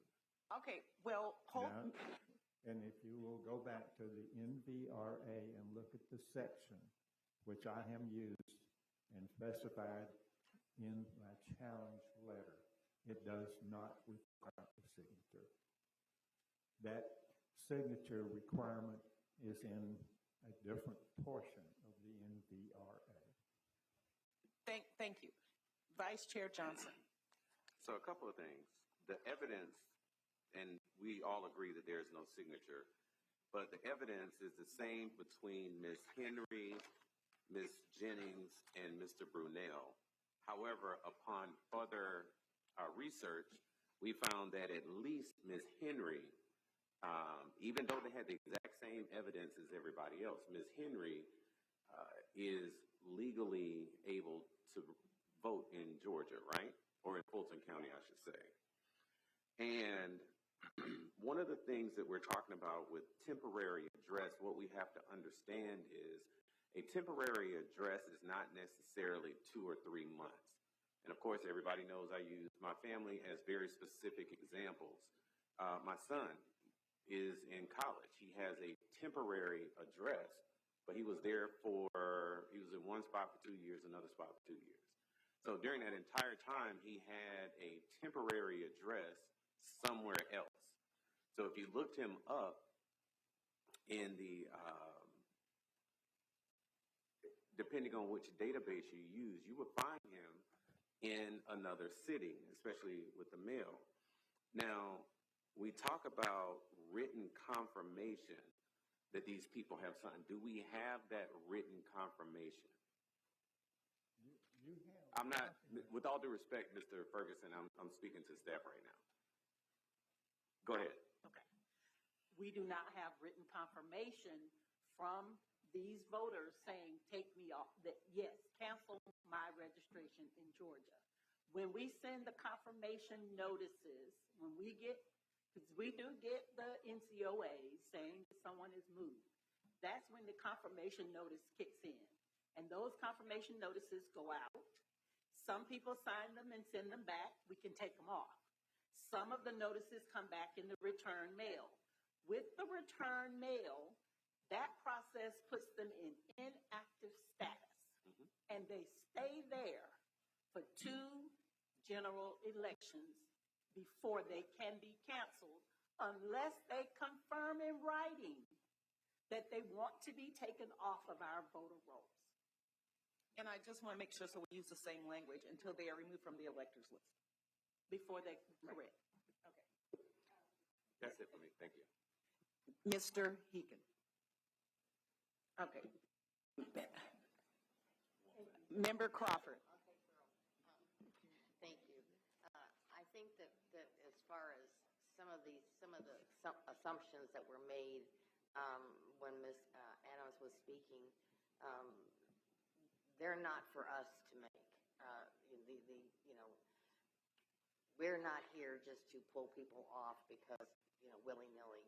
And if they haven't notified us, but they're in another state and they're voting, that doesn't mean they're not coming back to Georgia, because some temporary jobs are for years too. So I'm kind of confused as to why we have. Kathy Teague has been voting in Wake County for 1, 2, 3 general. Okay, elections, but Vincent Brunel, no, Kyle Brunel, I'm sorry, that's his name, has not been, it's only been through 2. So you're asking for us to remove him from the Georgia, or the Fulton County voter election. Okay. And Ms. Glenn, your answer to that is? It's the board's pleasure. I'm giving you what, they are still in active status. I have mailed letters to the addresses that we have on record. Neither letter, they haven't been returned, nor have these 2 people contacted me. The third person contacted us and said, no, I live here, and gave us proof that she lives here. She gave us utility bills, rent statement, all of that. These other 2 people, we have not received the letters back. and they have not contacted us and said, please take me off the voter roll. Okay, so to assume, I'm assuming what you might say is since both of them have not contacted us, we move them to the inactive. We or the cannot move them challenge. to inactive. Move them to status. the challenge list Right, until that's until what they. he's wanting to do. That's his, Okay, that's what Mr. Ferguson would like for us to do. Either move them to challenge, or I think his preference is for them to be canceled, but no, I won't speak for him. All right, thank you so much. Member Adams has another, no, he said he did not. Or do you know? Yes, he does. I will defer First he said no. to anyone.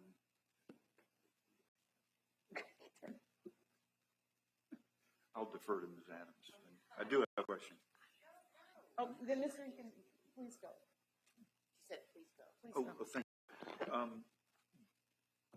Mr. Ferguson, we were talking about the lack of signatures, and what are the points, just like in HIPAA, there's things that establish an acceptable level of certainty that, for instance, Ms. Kathy Jennings is the Kathy Jennings, the same person.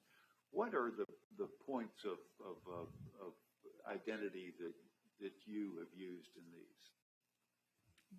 The identification that I have used for them is the copy of their registration data from the state of North Carolina.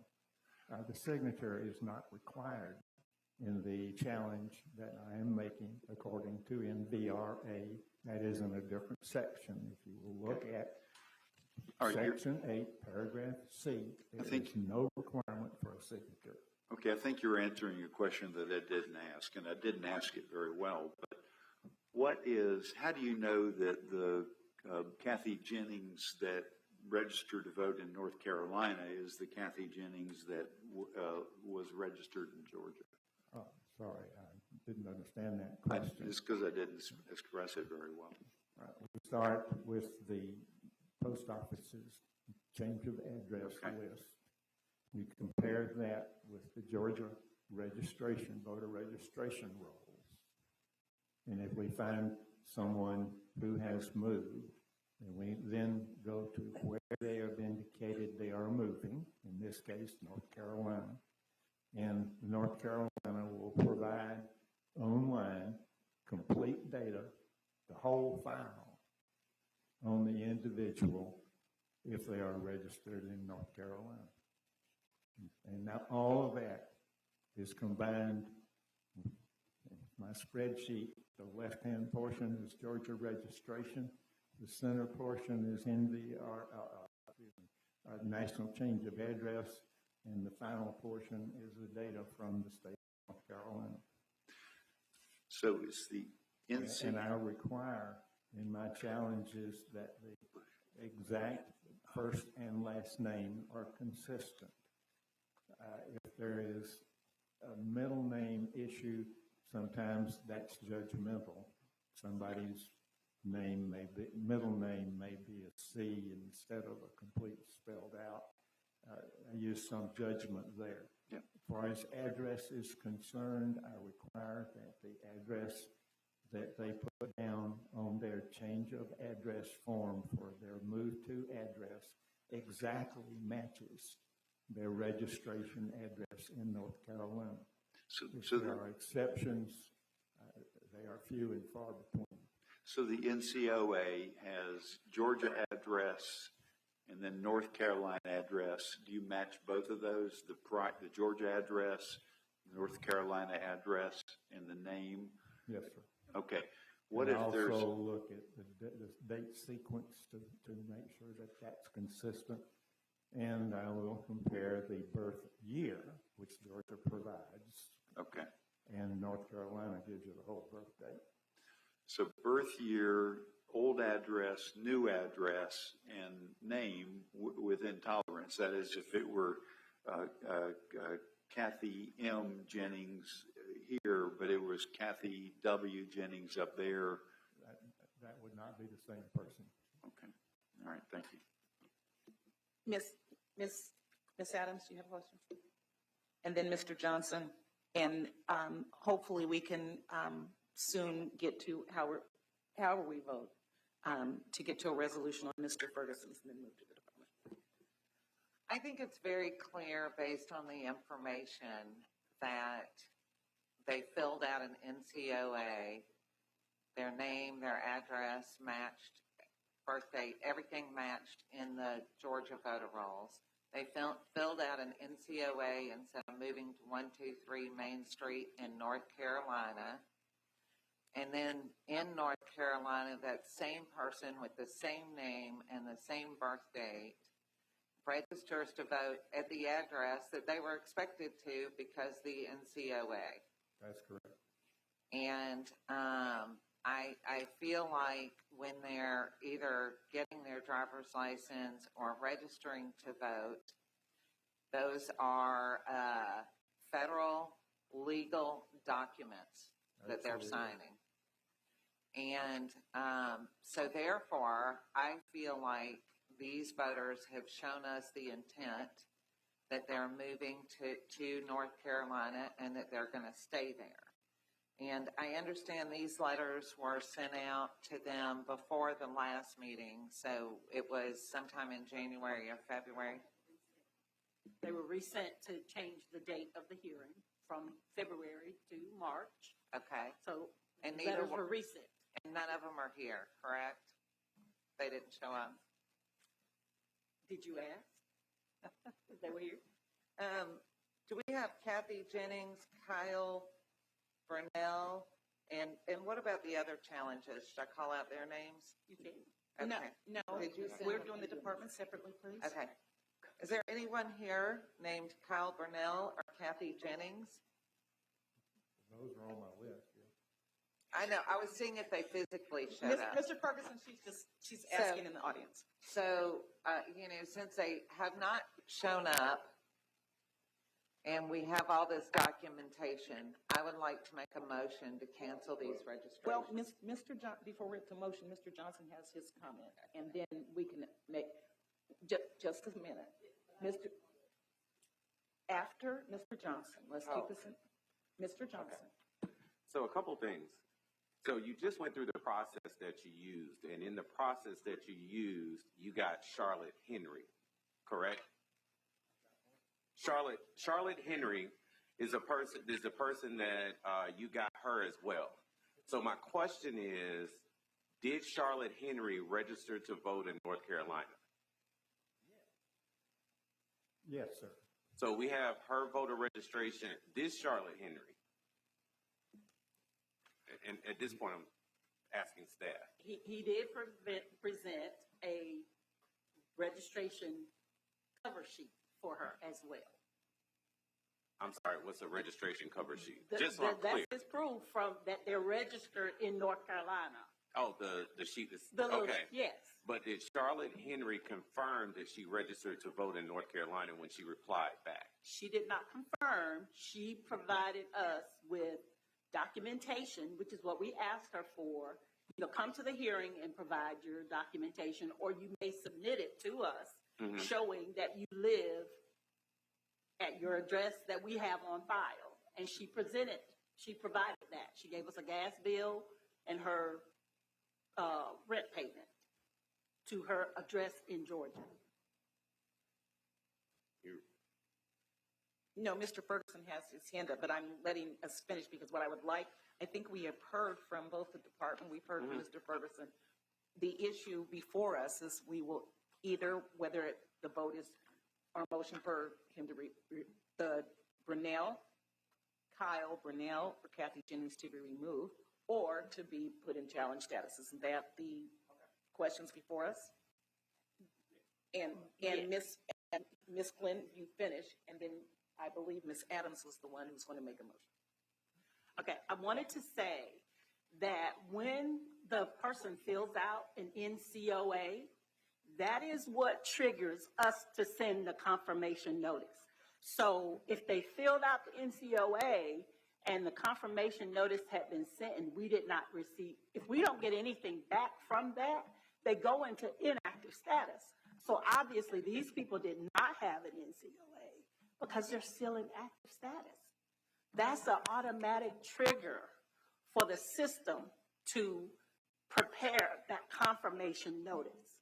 So they did not have an NCOA, because we don't show it in our records. Thank you.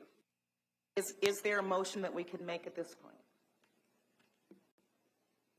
Yes, Ms. Adams? I'd like to make a motion to cancel these two voters, Kathy Jennings and Kyle Burnell. Second. Discussion. All those in favor of the motion on the floor to cancel, I would like to do them each individually. So there's a ruling on each one of them, as opposed to combined. That's just the lawyer in me, that each, because if they Okay, my motion is Kathy Jennings be canceled from the voter registration list. And do we have a second? Second. Okay, that Kathy Jennings be removed. Any further discussion? All those in favor of removing Kathy Jennings from the voter registration rolls, say aye. Aye. All those opposed, say nay. Nay. Nay. The motion carries. I believe there's 3 ayes and 2 opposed. Kathy Jennings will be removed from the electors list. Ms. Adams, you're going to make the next one for? Can I interject? Yes. I just want to make sure that the word, you're using the word cancel from the voter rolls. I don't believe you legally can do that. I mean, I thought it would be, the person would be flagged as challenged. Yes. Yes, I don't believe you can legally remove Okay, that. wait, let me correct. I want to make sure we get this right, because challenge is fine with me. I might have voted differently. The Kathy Jennings will be placed. Okay. Wait, let me ask you, what is the language? Based on the Just tell law, me, are we saying that she is placed in challenge status? she should be placed in challenge Okay, status, that's what I want. but it's your decision, but I do believe that would be illegal to cancel her. To remove her from To the remove electors her list? from the voter roll. I believe under the NVRA it is. But It is, but I can't tell you how to vote. right. But I think your legal would say that is illegal. Attorney Lohman, let me get this correct. Isn't it either placed in challenge status or removal from the electors list? Yes. That's what I thought. Okay. May I ask, Madam Chair or Mr. Lohman, where is the challenge status remedy? I see that in 229, the removal from the list of electors, but is that in the same, or am I missing that? I mean, the language in NVRA speaks of removal. Ms. Williams brought up the challenge status. So is it a term of art or is it a legal term? It's not in the NVRA as challenge status. It is removal. Thank you. My question, though, is where is the authority under the Georgia Code, if you know, and I'm hitting you cold with that, where's the authority to put someone in challenge status? I know that that's in 230. Excuse me. I know that there's a challenge. You may be placed in a challenge status under 21.2.230. I think we're operating under 229 though right now, aren't we? That's correct. Mr. Ferguson said either one, though, didn't he? Can you do? I don't think so. I don't think you can operate either or. Right. I think I would think, yeah, you have to choose. So may I ask a question? So my removal, because I want to make sure our registrar has clear directives on what she's doing. By removal, our department will be taking that particular voter, putting them in challenge status so that if they come to vote, they will not be able to vote because they'll have to rectify this matter when they get there. But we cannot just erase them from the voter roll. I just want to make sure I'm being very clear on that. That's what I was asking the attorney, Attorney Loman.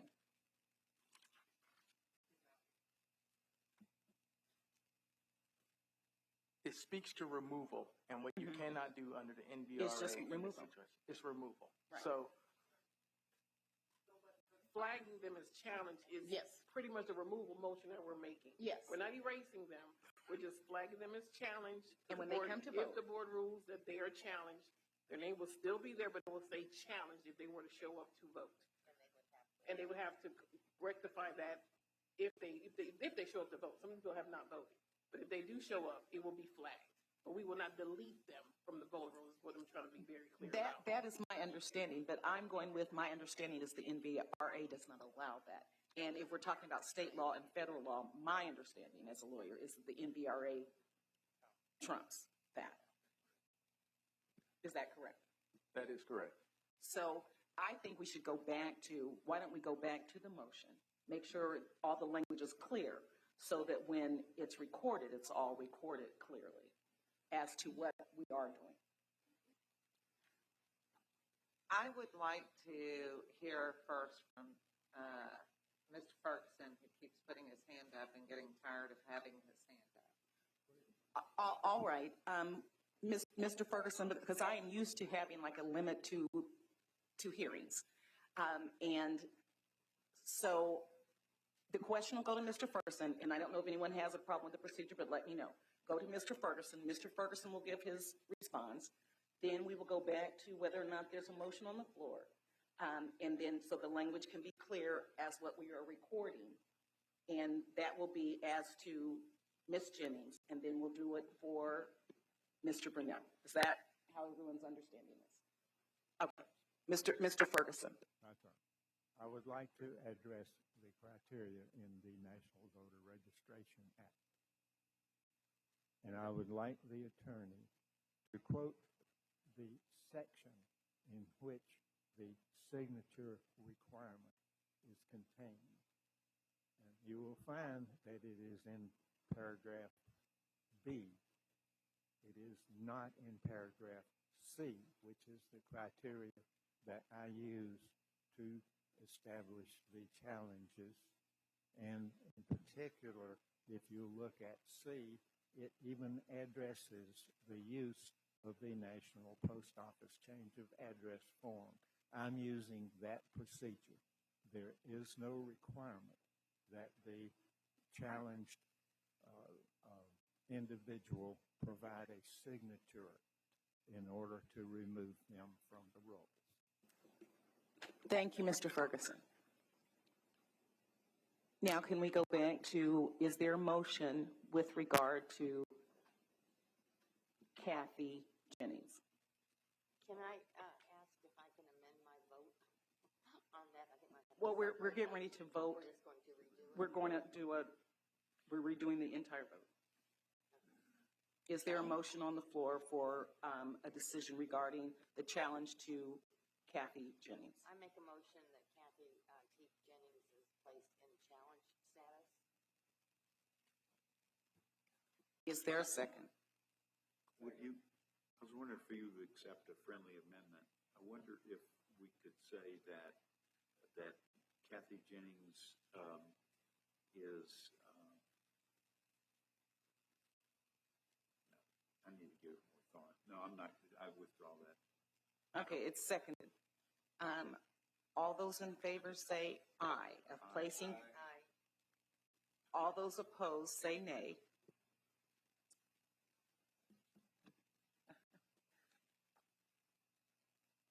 This is to place Kathy Jennings in challenge status, and chair votes aye.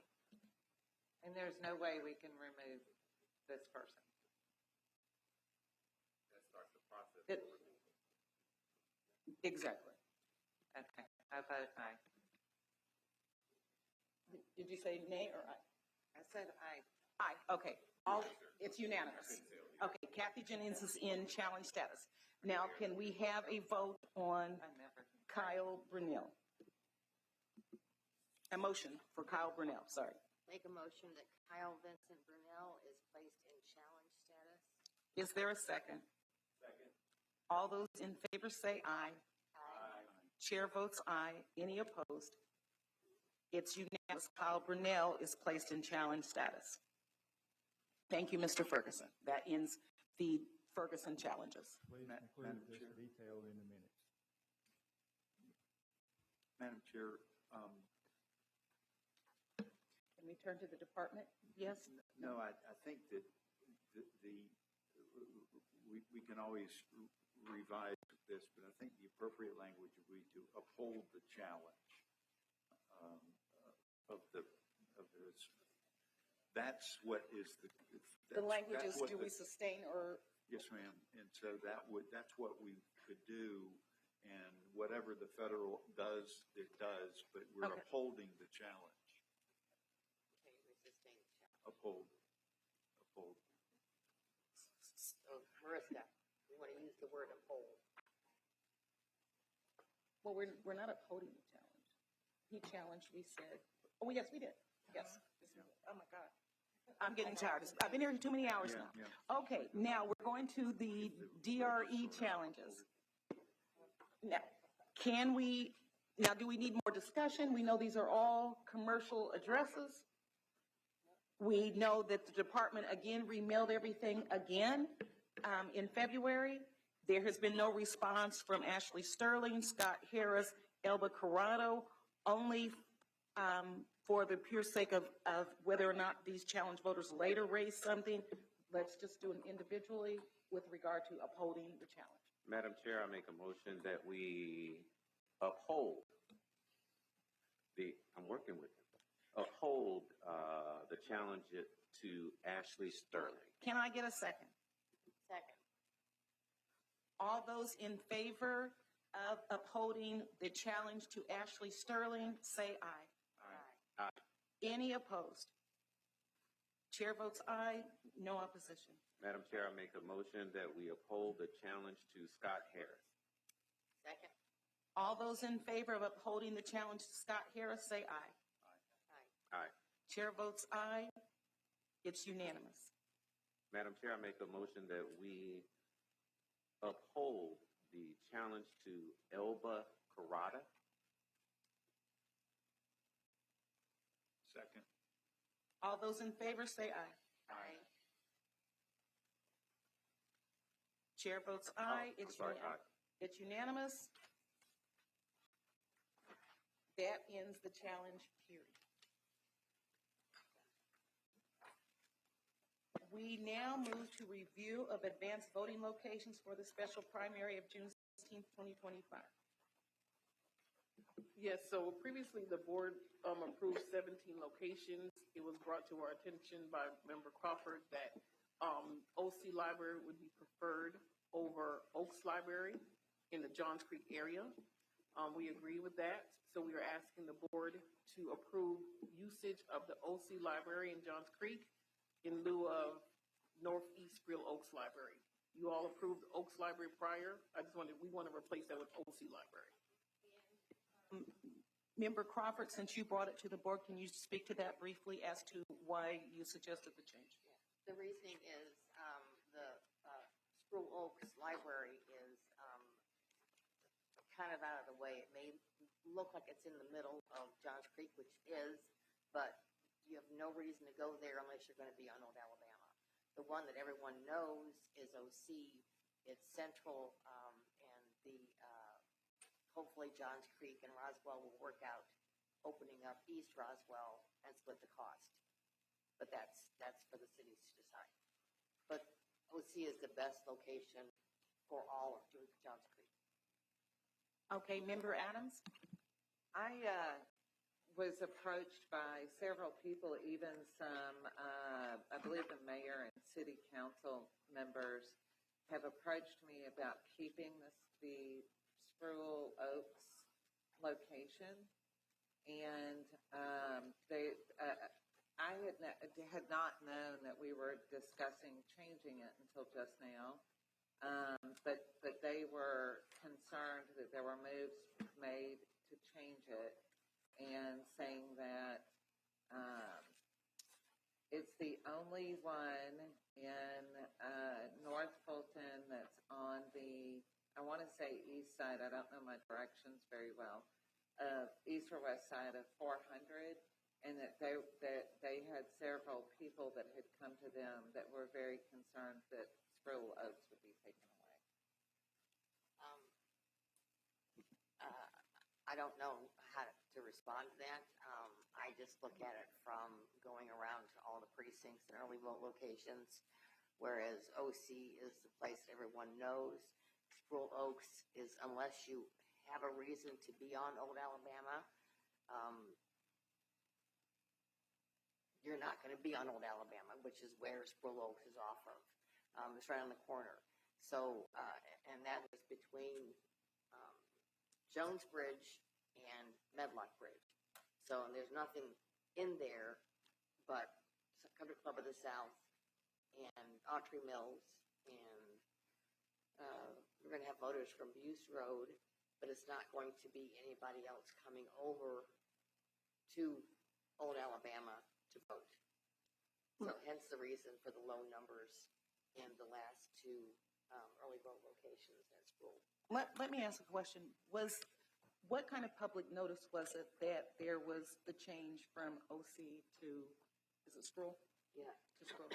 No, Sproul to OC. Sproul to OC. Was it public notice that was specifically what we were going to We discuss? have not even advertised advanced voting locations yet. So I'm not sure what public person reached out to you, but we have not advertised the locations as of yet. Okay, and once it's advertised, there can be the public to come to discuss, or just like we had before where you had to change it, but they still have time?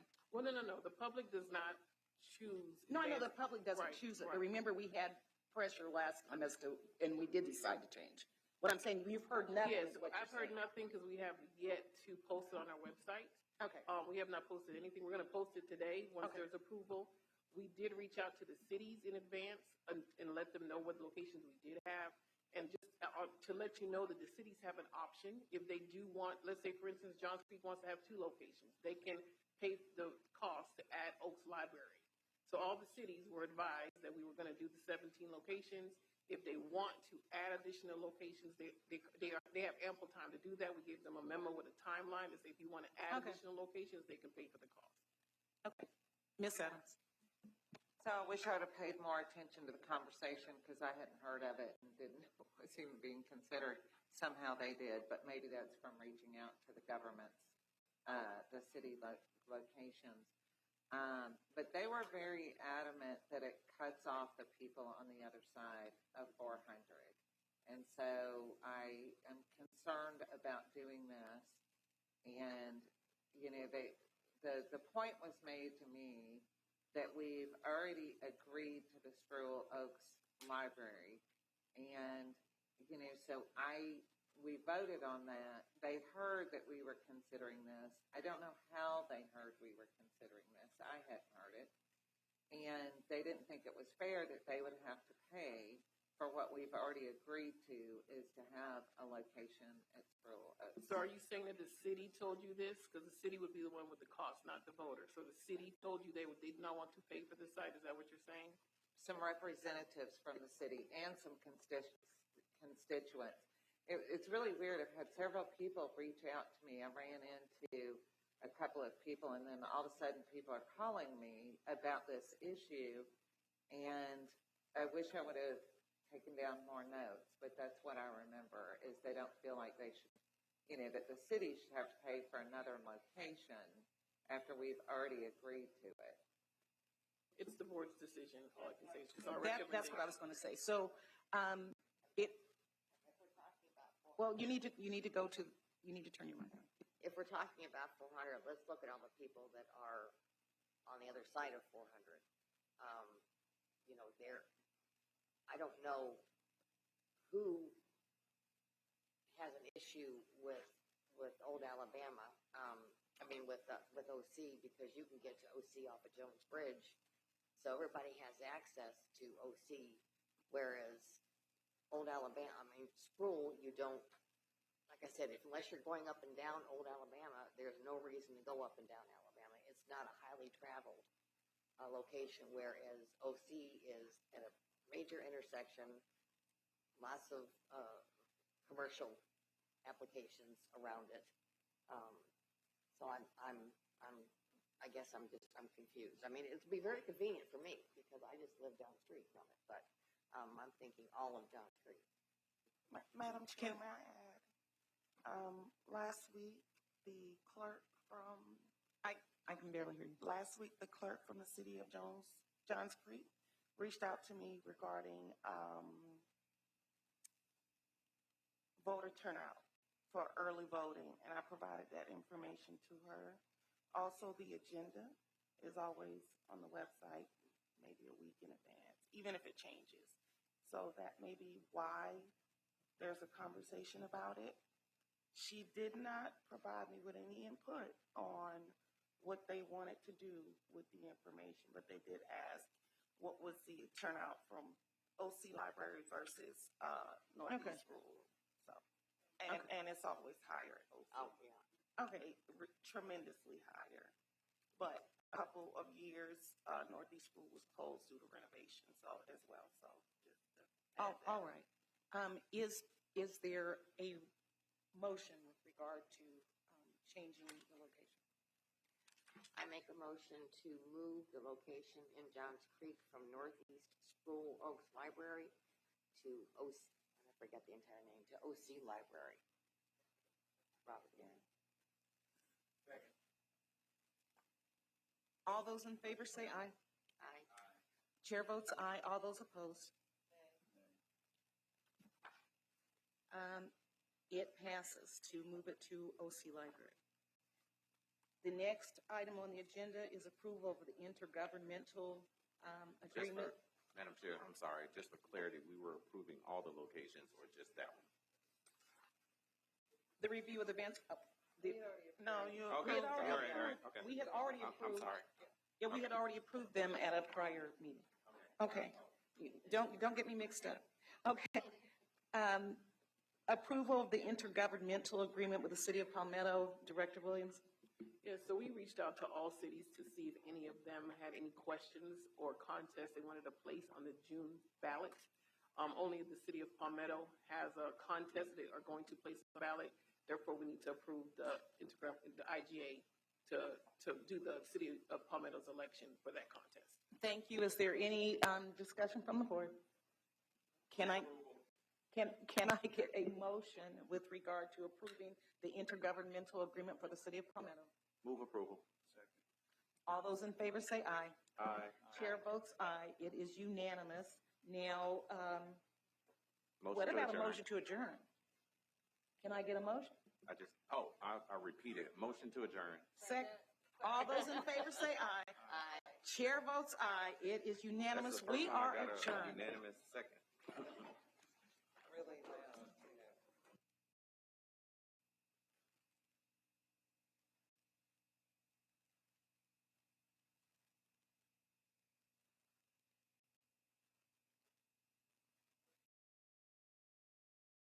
Thank you.